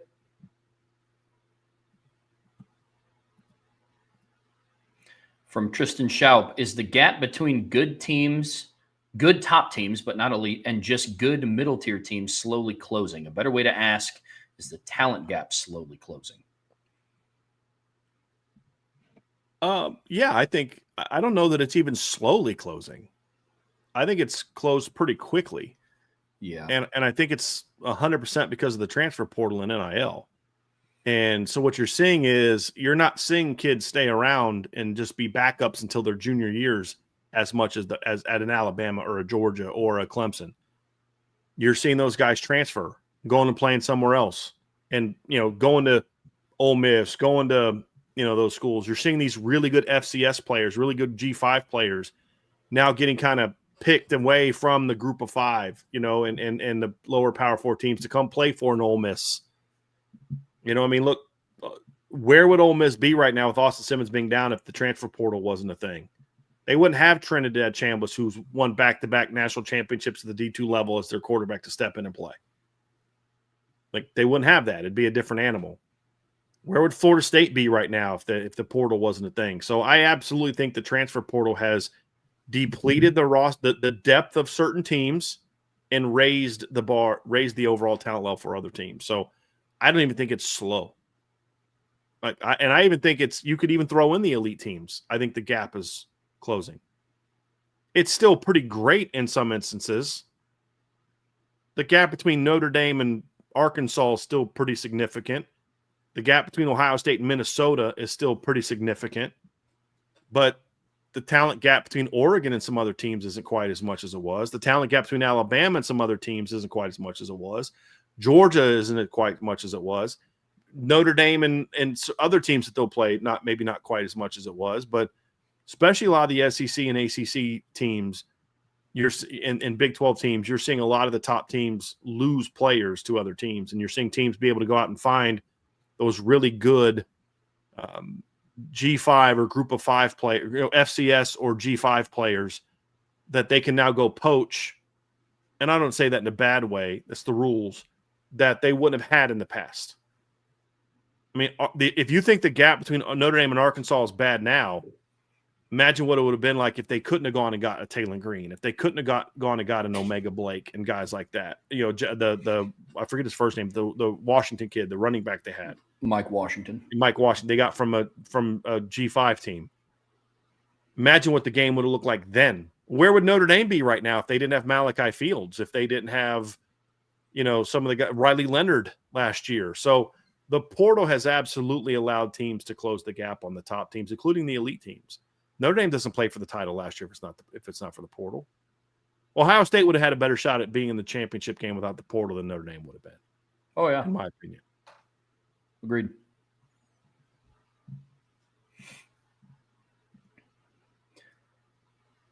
Sorry. Another super chat in from Nikki D21. That means when we win the Natty, can't wait to see you guys at the USC game. It will be my first time ever. It's weird, but I never get your emails. I've checked my spam and junk mail.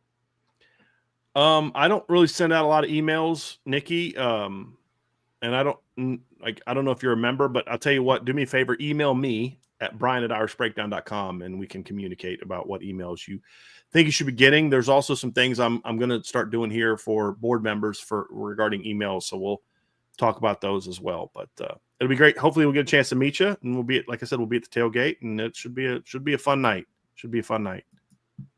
Thank you for the super chat. Super chat from ReliaQ. Thank you for the super chat. If you could flip one of our losses to a W, but must take an L in the future, which loss would you overturn, and what L would you pick for a future game? I wouldn't. So I'll answer your question in a minute, but practically speaking, if I have to take another L, I wouldn't do it. There's no better scenario, in my opinion, than if you're going to lose two, than losing your first two. Now, it's never ideal to lose two games, but it's like if Miami, and I believe this wholeheartedly, Trev, and I'm not sure if you feel this way. If Miami would have started the season 1-2 and then run the table and been 10-2, I think they'd have had a better shot at getting into the playoffs than losing two of their last three. Because I think they look at how you're trending.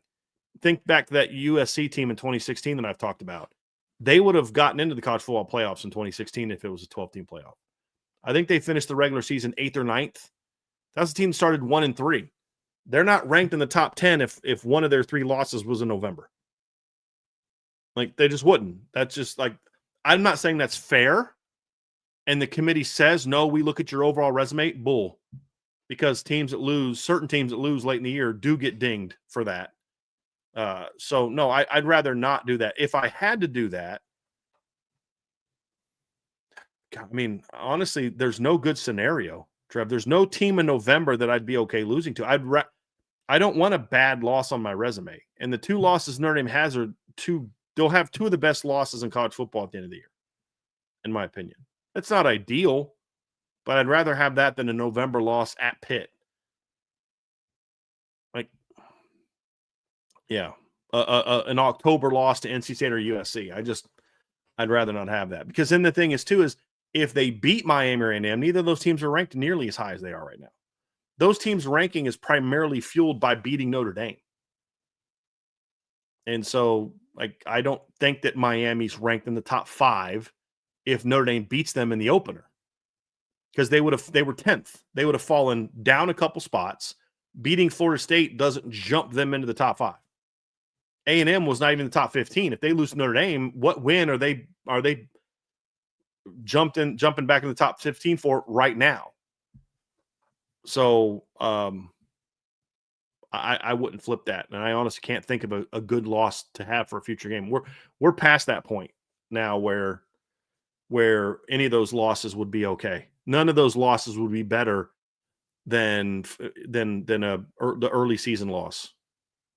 Like, I know what you're coming from. I think you'd get that highly ranked win early in the season, but I think that momentum from a voting standpoint is diminished if you lose late.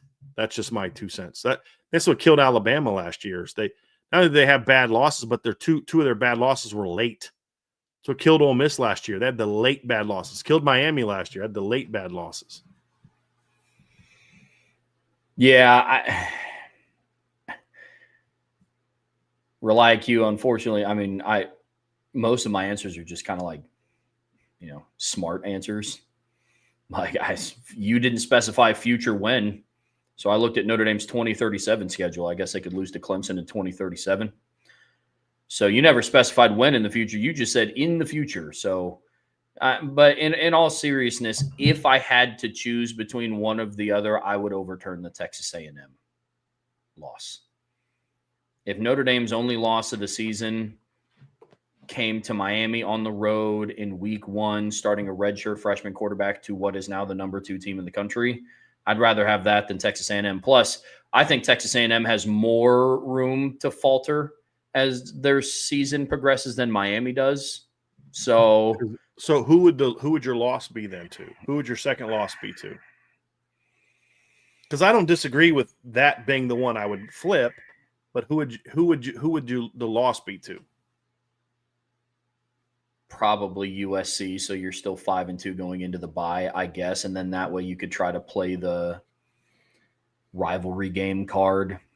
Now, I'm not saying that I would want it to happen, but that's the only team from a talent perspective that I would say it's okay. I mean, rather that than a loss to Boston College or Pitt or Navy or Syracuse or Stanford. I mean, I don't know. Plus, with how late of a loss that would be, again, it is what it is. But I'm with you though. I don't like it, but I prefer the situation that it is now. So I know people in the chat aren't going to be happy with me picking USC, but I'd rather lose to USC. They already think you love Lincoln Riley, so that makes sense. Well, they think I love Lincoln Riley, and I love Penn State, and I hate Notre Dame. But it's all in good fun. What it is. It's all in good fun. Oh man, another super chat from Nikki. Thank you for the super chat. Don't know if you remember, I sent you the idea for a T-shirt a while back. That is my present for you, and it came out awesome. What lot do you guys tailgate in so I can meet up with you guys? Joyce Lot is where we're hoping to be this weekend, but I don't remember, Nikki. I'm sorry. I'll go back and look through my emails, but I do appreciate it very much. Very much. From Tristan Schaub, what is NC State lacking? Why do they underperform? Is it coaching? Well, I mean, I think they still don't have the talent of some of the teams they lose to. They don't have the talent of Notre Dame and Clemson and Florida State most years and Miami most years. Their talent is such that they should be winning 8-9 games regularly and then occasionally have that 10-win team. Like, that's where their talent should be. I'm not sitting there trying to say, like, NC State's had years where they should have been the ACC champs. I do think there's a year or two where they should have been playing in the ACC title game and then lose to Clemson. But I think Dave Doran just hasn't been able to kind of get the most out of that team, and his staff has just not been in a position to maximize the talent on that team. And I don't think they're good enough in the lines consistently enough. Now, they've had some lines in years where they were really good. Their 2017 defensive line was outstanding, but they're just not consistently good enough in the trenches, in my opinion. And I think they've often you talked about the secondary. I think that's an area where they're often lacking in high-level players. Agreed. Another one from Tristan. Did Billy Napier delay the inevitable with his upset win over Texas? Well, sure. I mean, if they'd have got blown out by Texas, maybe he does get fired right now. But I don't know that I don't know that it does, because I don't know that the way that Texas has been playing, if the minute you beat them, you almost tarnish them to the point where that win doesn't mean as much, the way that it's being perceived. But, hopefully Texas can rally. Texas's schedule doesn't get any easier. They get Oklahoma this weekend, and they play at Kentucky, at Mississippi State, home against Vandy, at Georgia, home against Arkansas, home against Texas A&M. So they're going to have to figure some things out pretty quickly. But for Florida, it's like, yeah, that's a great win, but you don't get much reprieve. You got to go on the road and play Texas A&M this weekend. Well, now you're not sneaking up on the Aggies now. You've got Mississippi State the next weekend. Then you get a bye. Then you got to play Georgia on a neutral field. Then you're at Kentucky, at Ole Miss, home against Tennessee, and home against Florida State. So you're going to have to pull off here's what I think, Trev, and you tell me if I'm wrong. Number one, you've got to beat Kentucky. That's a no-brainer. You've got to beat Florida State at home. And I think you got to beat Tennessee at home. Beyond that, I think you need to win one of road games against A&M, Georgia, and Ole Miss, or the neutral field against Georgia. You need to win it. You need to win one of those, in my opinion, to save your job. Because if you beat Mississippi State at home, beat Kentucky, hold serve at home, that's 6 wins. If you beat one of those other teams, you're now 7-5. That might be enough to salvage this job. But think about that. Because of the loss to South Florida, you now have to beat you have to beat Tennessee and Florida State at home, which won't be easy. But then you've got to beat one of Texas A&M, Georgia, and Ole Miss on a away from your home campus to just be 7-5. Like that's not going to be easy. I'm going to say about Florida what I said at the beginning of the season. Look, with how difficult their schedule is, I mean, people aren't. I mean, at the time that they were ranked, Florida played the number 3 team in the country on the road, the number 4 team in the country on the road, the number 9 team at home, and now they're on the road again against the number 5 team in the country. That's rough. And then they have a bye week after Mississippi State and then play the number 10 team in the country on a neutral site and then finish with Ole Miss on the road. I mean, with Florida, I agree with where they have to win. They just can't have the ugly losses. Like there's a world where if they're competitive and they go 7-5, 6-6, then maybe Billy Napier buys himself another year. But you can't be losing games where your quarterback throws 5 interceptions. You can't be losing a game 26-7 in a game where your starting quarterback has 61 passing yards.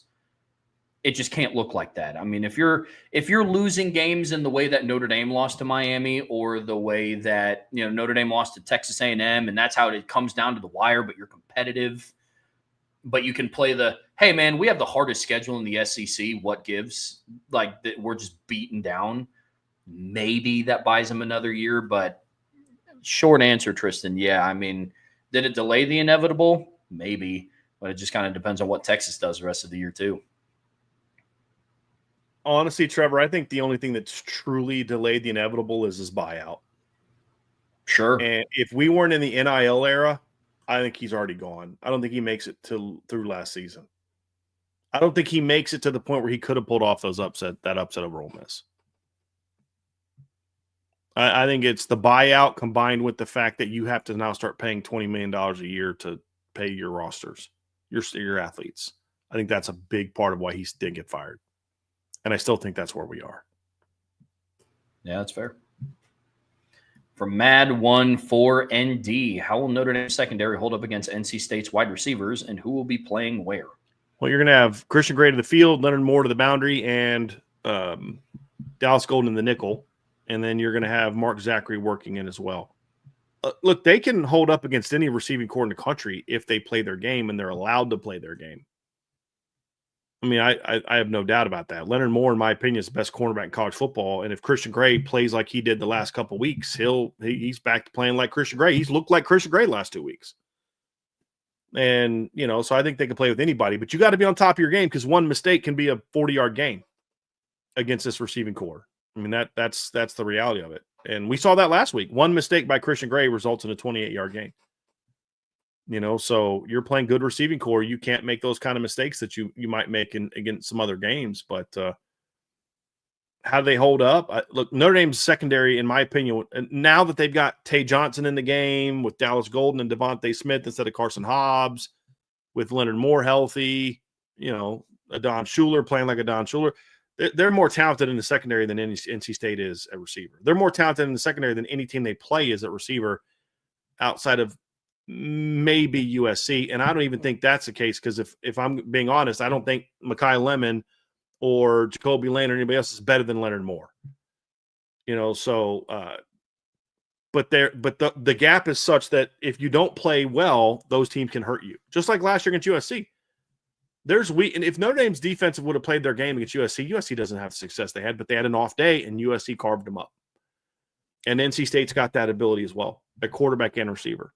If you don't play your game, they're going to hurt you. If you play your game, you'll be fine. They'll make some plays here and there, but you'll shut them down and you'll win the game. Yay or nay on that, Trev? No, I agree 100%. I am Tenzin. We are all in on 14-2, right? Go Irish. Yeah. Right now, Trev, I know he's being funny, and I appreciate that. Right now, honestly, my focus is on being 4-2. I know that's not what people want to hear, but right now, I'm just focused on being 4-2. Honestly. Another one from Tenzin. Do you have some Montion sales stats? Go Lawrence North Wildcats. So according to Max Preps, and they're not always accurate, but according to Max Preps, through 7 games, he has 31 catches for 652 yards and 8 touchdowns. He's averaging 21 yards a catch, and he also has blocked 4 punts. So, yeah. And he had over 100. He had 10 catches for 125 yards and a touchdown in their only loss of the season. And then he had 4 catches for 142 yards and 2 touchdowns in a blowout win over Ben Davis. And this past weekend against Warren Central in a 63-48 win, he had 4 catches for 104 yards and a touchdown. So he's having a good year. Sounds like it. Yeah, in 2024, he had 568 yards and 7 touchdowns on the season. So he's already passed his totals from last year in yards and touchdowns in only 7 games. So he's big time. I still don't think Notre Dame's going to get him. I hope I'm wrong, but he's big time. We've got a question from Swan. He asks, what does Greathouse need to do to get more playing time and also get more throws coming his way? I have no idea. I don't know what else he could do to make that happen. Like, I don't know that he did anything to not be getting more reps and getting more targets other than Mike Brown likes. And I like a lot of things Mike Brown is doing. I've been a Mike Brown defender at times. I just think it's a mistake to basically be splitting reps between Greathouse and Pauling. I think that's a mistake. I think Greathouse needs to take about 10 to 15 reps away from Jordan Faison, if for no other reason than to keep him healthy through a long season. And then let him play a little bit of both. And he did a little bit of that against Arkansas. He was playing some Z against Arkansas. But Will Pauling needs to not be 50-50 basically on reps and more targets than Jaden Greathouse. Part of that's play calling. Part of that's just bad luck. Like, I don't think that they started throwing to the slot more because it was Will Pauling and not Jaden Greathouse. I think that was the matchup was going to happen. We talked about that earlier in the week, Trev, that we thought that was going to be a matchup Notre Dame was going to exploit before we knew Jaden Greathouse wasn't going to play. So I'm not like, you look online now, dude, like every podcast, like I used to listen to political shows. I can't do it anymore. Everything's a freaking conspiracy. You know, everything's blamed this group and that group, and it's gross. It's like we've turned into this, like, we don't trust anything anymore. So now we just assume everything's some giant conspiracy. And CJ Carr doesn't like Jaden Greathouse. That's why he targets Will Pauling more. And that's why they threw a lot of slot fades. You know, and it's like, we're kind of joking about that in the press box, but I don't think it was an intentional that now that Jaden's not playing, let's throw to the slot. You know, Mike Denbrock's out there calling plays for him. Like, they called slot fade a lot this game. They haven't called it a lot this year. Well, that's the one thing this staff knows Jaden Greathouse can do. Well, why are they doing that? Because they were getting a lot more press man and single high coverage. So that was there a lot more. Yeah, I mean, even CJ Carr in his post-game press conference mentioned, he said that was kind of JG's route.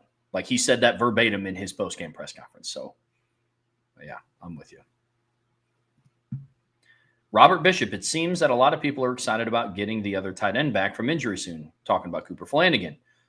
Why have we not seen any passes thrown to Arkansas transfer Washington? I mean, I get it, Robert, and I've said before, I think at some point in time you're going to have to do that. But at the end of the day, any pass that's going to Ty Washington is not going to Eli Raridan, Jaden Greathouse, Malachi Fields, Jordan Faison, Will Pauling, Jeremiah Love, or Jadarian Price. I don't know if that's necessarily what I want. Yeah. What I would like to see them do is some sort of trick play with him. We talked about this last week, some sort of like throwback, some kind of wheel. But I don't want a bunch of targets going to Ty Washington. You're going to have to do something to make teams at least honor when he's on the field. Mm-hmm. But, yeah, you've got so many weapons at receiver and running back and tight end that, like, anything you give to anyone not named those guys I just mentioned means you're not giving the ball to one of those guys that I just mentioned. And I don't know if that's a recipe to build a great game plan. Agreed. From PK, played 2 games well in a row on defense. What improvements have you seen in their zone coverage? So, PK, what I would advise you to do is on the message board, there's a film breakdown upon further review film breakdown. Vince and I spent like about a half an hour going through 10, 12, 15 different plays from the game, showing the different looks they were giving, the more tight coverage they were playing off the snap. They were being more physical, And we really break it down with film, all 22 film, showing what improvements they were doing in zone coverage. But honestly, one of the improvements was they weren't playing as much zone coverage. They were playing a lot more man in this game. But there were still plays where they were running combo coverages. I showed a clip where they're running cover 4, like a more modern cover 4, the robber in the corner playing the post, and cover 2 to the boundary. They were playing some cover 3 at times. I didn't see actually much cover 3. Saw some cover 2, saw some combo coverages. So they were still playing. Actually, no, there was a robber 3. That was the play where it might have been 1, but I think it was 3, where Tay drove downhill and took away that stick route. So it was just a more aggressive mentality, but there's no way for me to do justice to that explanation to your question, PK. I would encourage you to check out the message board and watch that video. If you're not a member, you can sign up. It's cheaper than a Big Mac meal, per month, than just one Big Mac meal, and $6.99 a month, or $69.99 for the year. And I put those out every week. Trevor and I did the previous 2-week upon further reviews, but man, we dive really into the details. We dive into the weeds, break it all down for you in a way that I really can't do justice in this format. But that's what I encourage you to do. But it's just overall, it's about just being more aggressive.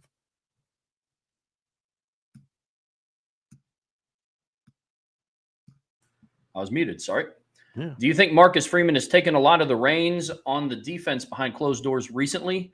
Do you guys think Chris Ash is gone next year regardless of end-of-season result? I'm not speculating on a coach being fired, especially one 5 games into the season whose defense gave up 20 points the last 2 weeks. I'm just not going to do that.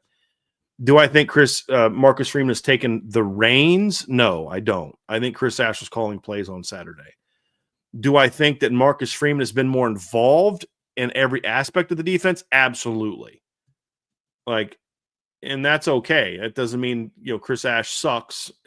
I'm not taking a shot at him. That's what a good coach should do when a side of the ball is not playing well, especially when it's your side of the ball. Get more involved. Use your expertise. Demand more. Hold them to a higher standard. Do I think that Marcus Freeman went out there, designed the game plan, and then called the game? No, because I don't. But I definitely know he has had a greater say on what he wants to see from the defense. Being with them during practice, I think those things are certainly true. Certainly true. Super chat from Lou Holtz, Thunder and Bolts. One more fun one. If you had to be stranded on a desert island with either Brian Kelly, Lincoln Riley, or Pat Narduzzi, who would you choose and why? I can't give an answer to this question because whenever I say anything nice about any other coach, I automatically love that. You can answer the question. I'd probably go swim with the sharks. That's what I'd probably do. See, there you go. I wouldn't put myself in a position where I had to be stranded on a desert island. Yeah. If I'll be honest with you, I actually do have an answer for this. It'd be Lincoln Riley. Yeah.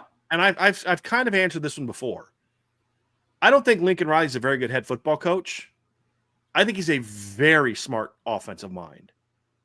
And the last time we asked the question was if you had to sit by someone on a plane and you had to talk to him, right? And I said, it's a no-brainer. It's Lincoln Riley. I would pick Lincoln Riley's head from an offensive X's and O's standpoint, all day. Yeah. All day. The only problem is I know Lincoln Riley's not a good cook, so I'd probably have to do all the cooking if we're stranded on an island. I saw what he did with his brisket, and it wasn't pretty. So, no, I would absolutely pick Lincoln Riley. I would too. Yeah, I'll just say this. I wouldn't be stranded on a desert island if BK and Pat Narduzzi were on it for very long. There'd only be one person left on that island. Either they're gone or I'm gone. One of those two things. I'm gonna strap Wilson to our boat and we're gonna be out of there. You know what I'm saying? So yeah. I think I said for the plane question, I think I said I was going to sit next to James Franklin so he could just get an earful from me and hopefully it was an overnight flight. Yeah. Yeah. Super chat from Zach Nichols. Thank you, Zach. If a current one-loss team loses to an unranked team, how many should stay ahead of Notre Dame? Just Alabama? How many undefeated teams should drop behind with one loss? I don't know that any team should be ahead of Notre Dame if they lose another game. But Bama would be the only potential because they have the road win at Georgia. That's the one thing they have. I mean, I think it also depends on who the loss is to. Let's say this weekend. So let's say Bama goes on the road and loses to Missouri. I would put Notre Dame ahead of Alabama because I just think they're better. But I would not be beefing at all if the voters kept Alabama ahead. Because Alabama would also have 2 good losses, although their 2 losses aren't as good as Notre Dame's 2 losses. But good wins always beat good losses. And they would have a road win at Georgia, which is – and again, Trev, when I say I'm not as high on Georgia this year, I think they're more of a top 10 team, not a top 5 team. They're more of a top 10 to 12 team. It's not like I think they should be unranked. Like they're still a really good team. They're just not the elite team they were of past years. But I don't care if they are that. You go on the road and beat them in a game you literally never trailed. With all due respect to Notre Dame, you don't have anything on your schedule as good as that.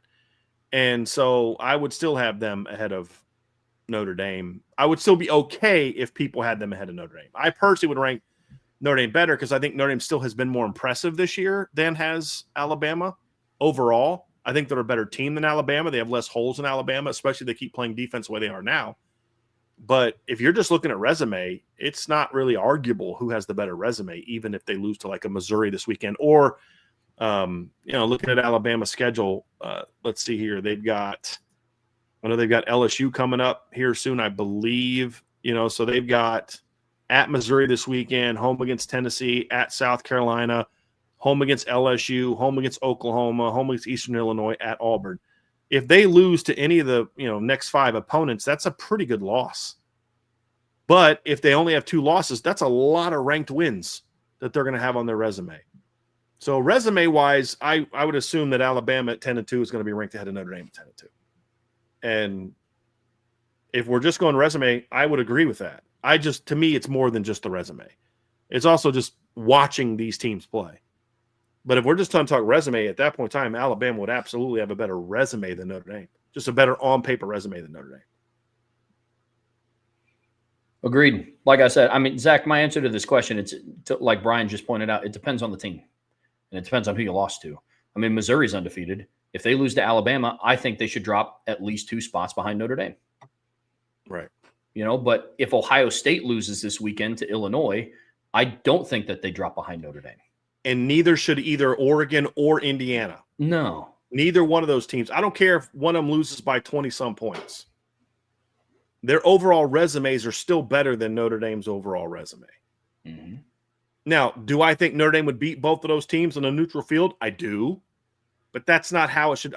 I hated when people would use that logic last year of why Bama should have been in over Indiana. I hate that logic. I don't care who you think might win a game because Indiana never beat anybody. They beat a bunch of Vanderbilts last year. They beat a bunch of Oklahomas last year. That's for darn sure. So I hate that. Well, who would win on neutral field? That factors into my ranking to some degree. But you have to look at the on-paper resume. And to your point, Alabama's on-paper resume would be a lot better. Oregon and Indiana's on-paper resume would be a lot better. And Indiana went on the road and beat a top 20 Illinois team by 50. They went on the road and beat Iowa in a slugfest. That good teams can win pretty and blow people out. They can also win ugly. And this year's Indiana team has proven that they can win ugly also. And heck, even the Old Dominion win to me, that's a better win than beating Purdue right now. That Old Dominion team's a good football team. So neither one of those one-loss teams. To your point, if Ohio State goes on the road and loses to Illinois in a close game, they should still be ranked ahead of Notre Dame. Now, they get a second loss to somebody else down the road, then now we're having a different conversation. Yeah. Yeah, 100%. Because right now, if they lose, let's say they lose to Illinois this weekend, and let's say they lose to Michigan. My question for them would be, okay, what was their good win? Well, Texas was ranked. I don't care where team was ranked in preseason. Number 1. Ohio That's State's like best. saying Notre Dame in 2015 beat a top 15 Georgia Tech team that finished 3-9. But they were top 15 when they played. That doesn't mean anything. That's like saying a guy who sucks in 4 years, but he's a 4-star, so he's not good. The star ranking shouldn't matter anymore. Go ahead, Trev.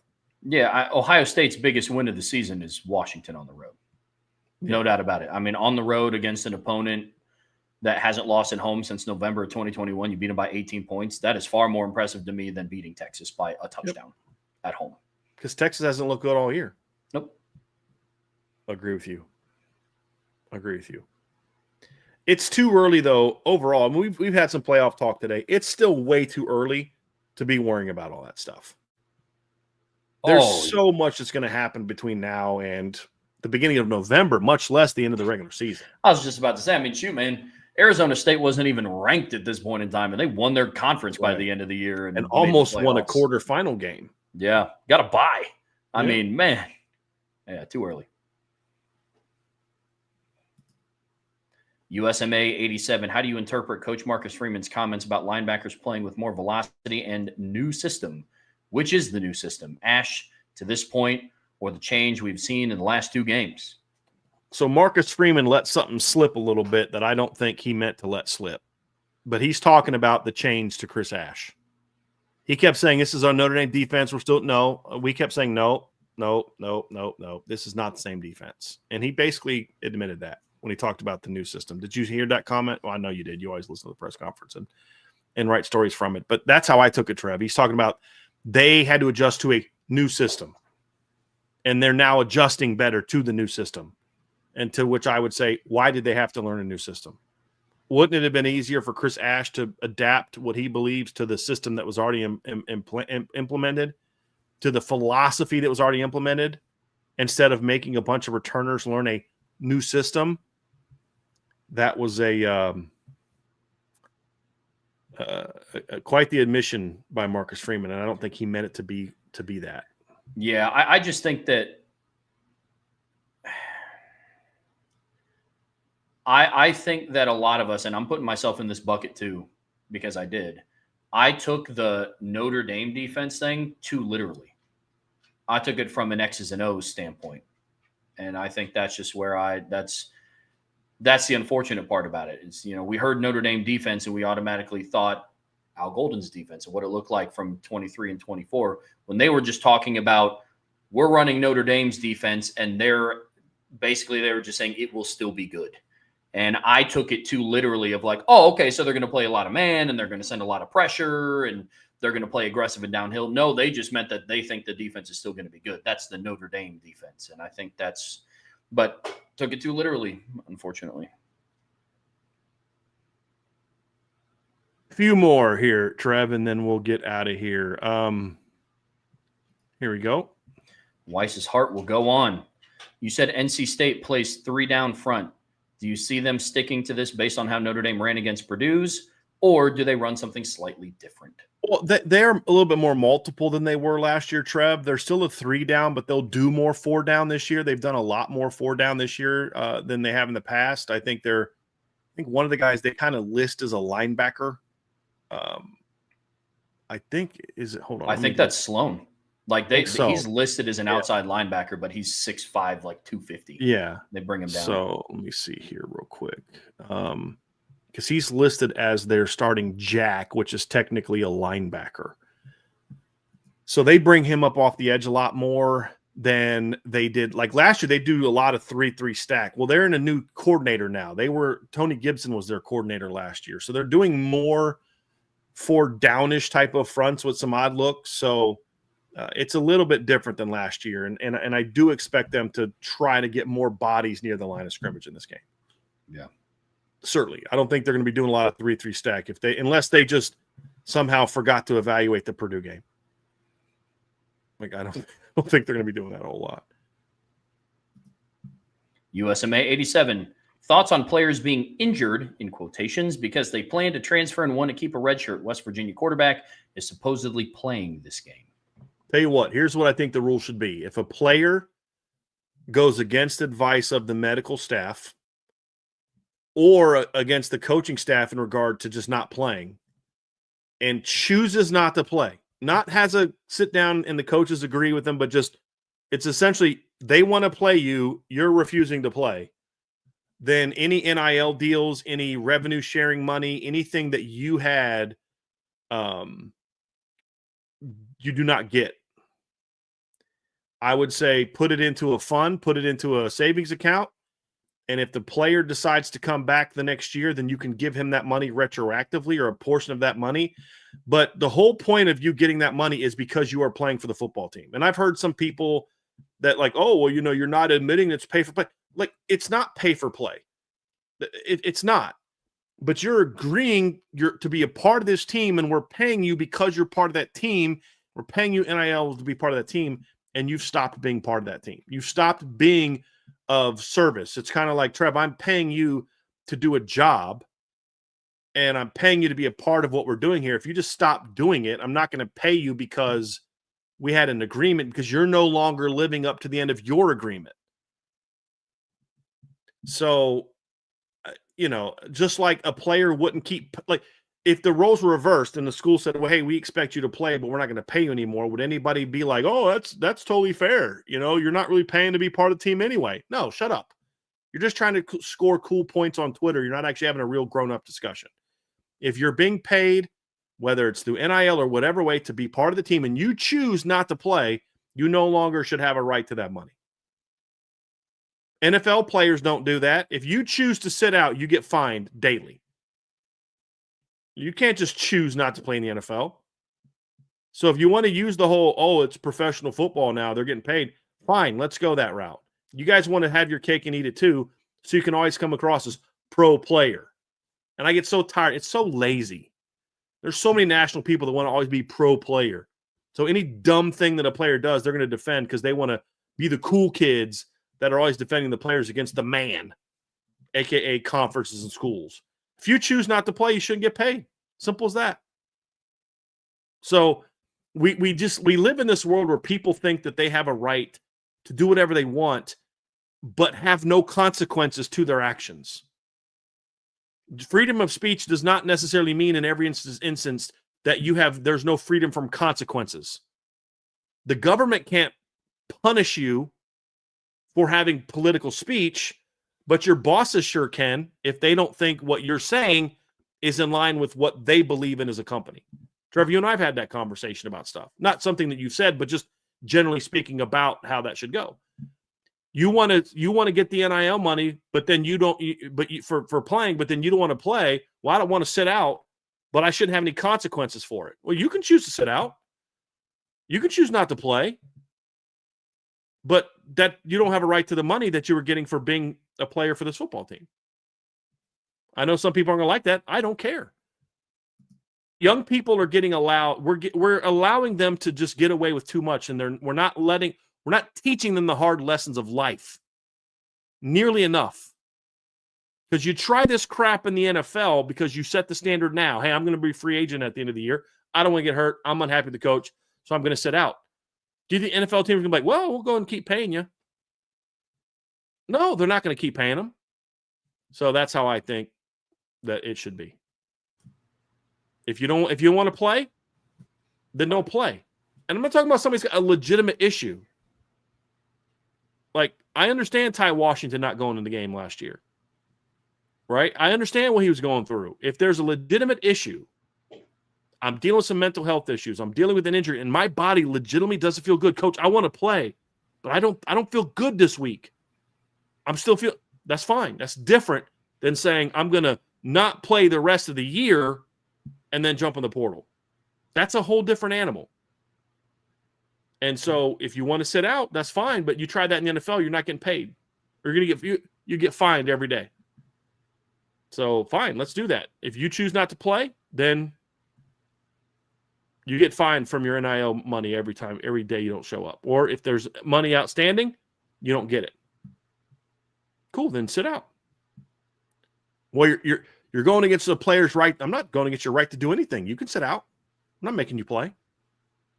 But if you choose not to play, you don't have a right to the money that you got to be part of the team because they expected you to play. Nobody says, hey, man, here's $200,000. We want you to but don't play. Don't actually be a name. Don't make a name for yourself. Don't be a presence out there, that's going to allow us to get some, bang for our buck. Hey, Malachi Fields, here's a bunch of money. We want you to come to Notre Dame and sit on the bench. The conversation didn't go that way. That's yeah. But any time a player chooses not to play, somebody asks, what about guys going to coaches and requesting a red shirt in order to transfer? I'm throwing all of that into here. You can do that. You have every right to go to a coach and say, I'm not going to play. I'm not going to play. Look, here's the deal. I'm going to redshirt. You have a right to do that. You have every right in the world to do that. You can't make a kid play. But I also don't owe you the money. And I think if I'm a business that got an NIL deal with you, I should have some recourse that if you choose not to play, I should get back prorated whatever's left in the season or whatever's left on your contract. That's what I think they should be able to do. Because right now, there's no consequences to players just choosing not to play. And that's not right. That's not right. Anthony Hans, do you see USC beating Michigan and Navy being ranked eventually? What are your thoughts on that, Trev? Do I see it? Like, is it a possibility? Absolutely. Do I think it's going to happen? I do, actually. Big Ten teams have shown that they struggle traveling across the country. And that's at every level. I mean, arguably the most successful one that I remember seeing was, Oregon traveling to Penn State and getting the dub. But USC has struggled to travel out east. Penn State has struggled when they traveled out west. And that's not just losing to UCLA. Ohio State started slow against Washington as well. So I think one of the things to err on, Anthony, is just err on the side of whatever team is doing the most traveling out of the Big Ten is likely going to be the team that struggles. Then you get into the X's and O's part. Michigan can't afford for this game to be a shootout because they're not built to win a shootout. They have to be able to control the line of scrimmage. They have to be able to run the football. So battle in the trenches is going to be huge for that one. But yeah, I see USC beating Michigan. Do I see Navy being ranked eventually? Maybe. I don't even know if they're receiving any votes. They are. Okay. They're 37th in the also receiving votes. The issue, Trev, is they don't play Memphis until after they play Notre Dame. Mm. But they do play North Texas, who is 33rd in the also receiving votes, ahead of TCU, by the way, which I think is a little nuts that TCU is not getting any more love than that. But North Texas is currently 5-0. They beat South Alabama, Army, blew out Washington State, beat Western Michigan and Lamar. They play USF this weekend, and then they're home against UTSA and at Charlotte. If they beat UTSA or USF on Friday, North Texas at home, then they're going to be really close to the also receiving votes by the time they play Navy. Because they play, after they play USF, they get UTSA at home, which is, UTSA is capable of beating them, but UTSA is 2-3 on the season, and they're coming off a loss at Temple. And then they also play Charlotte, who is I'm trying to think of a nice way to say this, Trev. They're hot garbage. They're pretty terrible. Hey man, it's because they don't have Omega Blake anymore. That's right. Seriously, they're awful. So they've got 3 games before they play Navy on November 1st. That could creep North Texas closer to the top 25. That game is at North Texas. If Navy is able to beat Temple this weekend and then Florida Atlantic to be 7-0, they'll be around 32nd, 33rd maybe, and also receiving votes. If they can then go on the road and beat North Texas, there's a chance Navy gets in the top 25. A chance. I still don't think it's a great one. Just because their schedule, last year at this point in time, Trev, they had a 56-44 win over a ranked Memphis team. And they were blowing people out. They won 49-21, 38-11, 56-44, 41-18, 34-7, and then 51-17 before they played Notre Dame and got ranked. This year, they don't have a Memphis type of win. They blew out VMI. They only beat UAB by 14. They blew out Rice. They blew out Tulsa, only beat Rice by 8 at home, only beat Air Force by 3 at home. Rice is 3-3. Air Force has a losing record. They're 1-4, 1-5. What are they? They're 1-4. And you beat those teams. Navy doesn't deserve to be any higher than they are right now. They're not being undervalued. They haven't looked great. But they have a chance to kind of right the ship here over the next 3 weeks before they play Notre Dame. But they're also going to need some help. They're going to need teams to keep getting beat and stuff like that. But it's possible, but it's unlikely, in my opinion. Yeah. And I agree with you on the first one. Do you see USC beating Michigan? I do. And then There's a question from Price29. He says, if USC beats Michigan, do you think USC will be ranked? And my answer to that is also yes. Right now, USC is 31st. I think that's too low, to be honest with you. Their only loss is a road loss to the number 17 team in the country who kicked a walk-off field goal. You drop them out of the top 25 all the way down into the 30s. Like, that's you going back to, well, this is what I thought they were going to be preseason. Yeah. But if they beat Michigan, who's number 15, I do think they jump into the top 25. Yeah. Agreed. Because the one thing you can say about USC is, what's their good win right now? Michigan State at home? Yeah. At Purdue? Is that their two best wins so far? Probably Michigan State at home. So it's probably, I mean, I'm not losing my mind over it. I think they're being a little undervalued, but I also think it's fair to say, yeah, but who have they played one good team so far, and that team beat them. So yeah, it was a close game, but that team got beat by 50 the week before. I mean, you can spin it that way, but you beat Michigan this weekend. I think there's no way to not have them ranked. Yeah. And then they drop out the next week.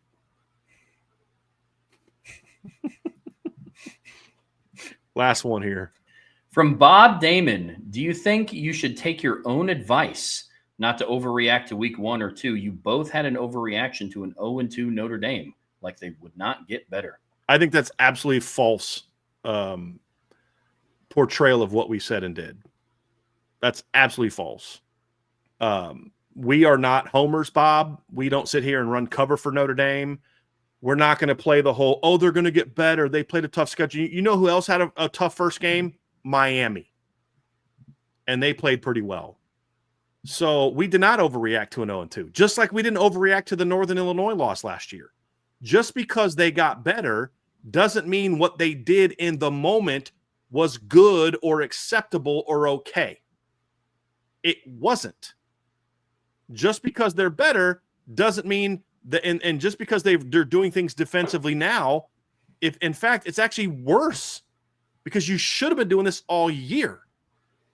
So no, I shouldn't. What I should take my own advice is always be honest and give fair analysis, and that's what we did. We're not. I've said this before. We're not Irish homers. It's Irish breakdown. And when you play the way they did on the road against Miami, and you played like absolute garbage like you did at home against Texas A&M, I'm not going to come here, and I didn't get to this point with the number of subscribers we have because I ran cover for Brian Kelly his whole career, because I've made excuses every time Notre Dame doesn't play well. There's plenty of that out there. We don't do that. When you play poorly, we're going to call you out on it and explain what they did wrong. When you play well, we're going to praise you. That's how everybody should be, because it's not a cult. Being a fan doesn't mean you have to be a cult member where you just praise everything they do. Oh, I'm a Notre Dame fan, so I'm just, every time they play like crap, I'm going to run cover and make some excuse for it. I'm not going to do that. I'm not going to do that. If they play poorly, I'm going to say, you played poorly. You did a poor job getting your team prepared to win the first 2 games. Did a piss poor job of that. But does that mean that you can't recover and perform better? No, it doesn't mean that. And because they've recovered, it doesn't then somehow make it okay that they lost their first 2 games. If anything, it should, if you're being honest and objective, piss you off more. Why weren't you playing this type of defense the first 2 games? I'll never understand people that come to this channel and expect us to just be quiet, like just mouthpieces for Marcus Freeman and the coaching staff. That's not what we do. When you do poorly, we will call that out. When you do well, we will call that out and give you praise for that. That shouldn't be that freaking hard. That should be how everybody is. When your team does well, you praise them. When they don't, you tell people why, you point out why. There's no justification for how they performed the first 2 weeks. None. None. Does that mean that they were going to be stuck the whole year in this way? No. Did we say they're going to suck all year? No. We said they're going to have to make some changes or this is going to be a problem. And guess what they did, Bob? They made changes. What they did to win against Boise State is exactly what we said they should have been doing from day one. So who was wrong, me or Chris Ash? I'll give you a hint. It ain't me. So here's my advice to you, Bob. If you want honest analysis that you don't always have to agree with, you don't have to agree with us all the time to be a fan of the show, then keep listening. We appreciate it. But if you want me to be a mouthpiece or a homer or a defend everything cult member of the Notre Dame football program, that ain't me. That ain't me. He said you could be frustrated, but you went off. Yeah, I went off. Why would I not go off? They played like crap. I'm not going to sit here and, well, I know that they couldn't, get a crucial snap and hold down, and I know that they were leaving guys uncovered on the final drive, and I know they allowed them to convert a third and goal from the 16 because of holding, and I know that they gave up a touchdown on 4th and 11 and goal from the 11, but hey, they're going to get better. Screw that. I'm going to call it out. Coaches are making millions of dollars. Players are making more money than I am now. I'm not going to sit here and run cover for them and justify every little thing they did. I'm going to go off because I'm not a fanboy. I'm not a homer. I'm not trying to get anybody's praise for kissing their butts. That's not me. That's never been me. Never will be me. And if that's what you want, this isn't the show for you. If you want honest analysis, this is the show for you. So I don't mind you saying, hey, looking back, do you think you might have maybe misjudged his team? That's a fair question. This whole take your own advice thing, I didn't overreact. They were 0-2. There was no excuse for this football team to be 0-2. None. Zero. Zip. Nada. None. And I'm not going to pretend like that was okay. And I never said they weren't going to get better. Ever. So no, I didn't overreact. Trev, did you overreact? No. The defense looked terrible in the first game. And if you don't think so and you think we overreacted, then I have two things for you. One, study football. And two, this might not be the show for you, bud. I'm sorry. But one of the reasons why I was a listener for the longest time before I got to this side of the table, because I like the honest analysis. And like a lot of the subscribers that Irish Breakdown has now, then yeah. But look, at the end of the day, providing honest analysis and trying to say things that will just make people feel better, I've never been on board with that. Yeah, Notre Dame's 0-2, yada, yada, yada. But look, I'm going to plead the fifth on the rest of this one. Because like this was just, rage baiting at the end of the day. So unfortunately, Bob, I'm not going to give you the satisfaction. But if you think we overreacted, that's your opinion, dude. I will. It's a wrong opinion. He said, but you would rather that 2 losses than any other second loss. I would rather there not be a second loss. The premise of the question was, if you had to trade that loss for another loss, it didn't say, would you rather have won both games or lost both games? Like, they should not have lost both of those games. We said before the season, you got to come out of those 2 games 1-1. I could have lived with either one of the losses if they would have won the other game. But I still would have criticized the one loss. Because that's what we do. You don't get to play like crap and then eventually get better and say, well, it justifies the 2 losses. Bull crap. You shouldn't need a loss to Northern Illinois to figure things out. You shouldn't need 2 losses at home to figure things out. And if you'd have got beat by a better team, I got to live with that. They did not get beat by a better team.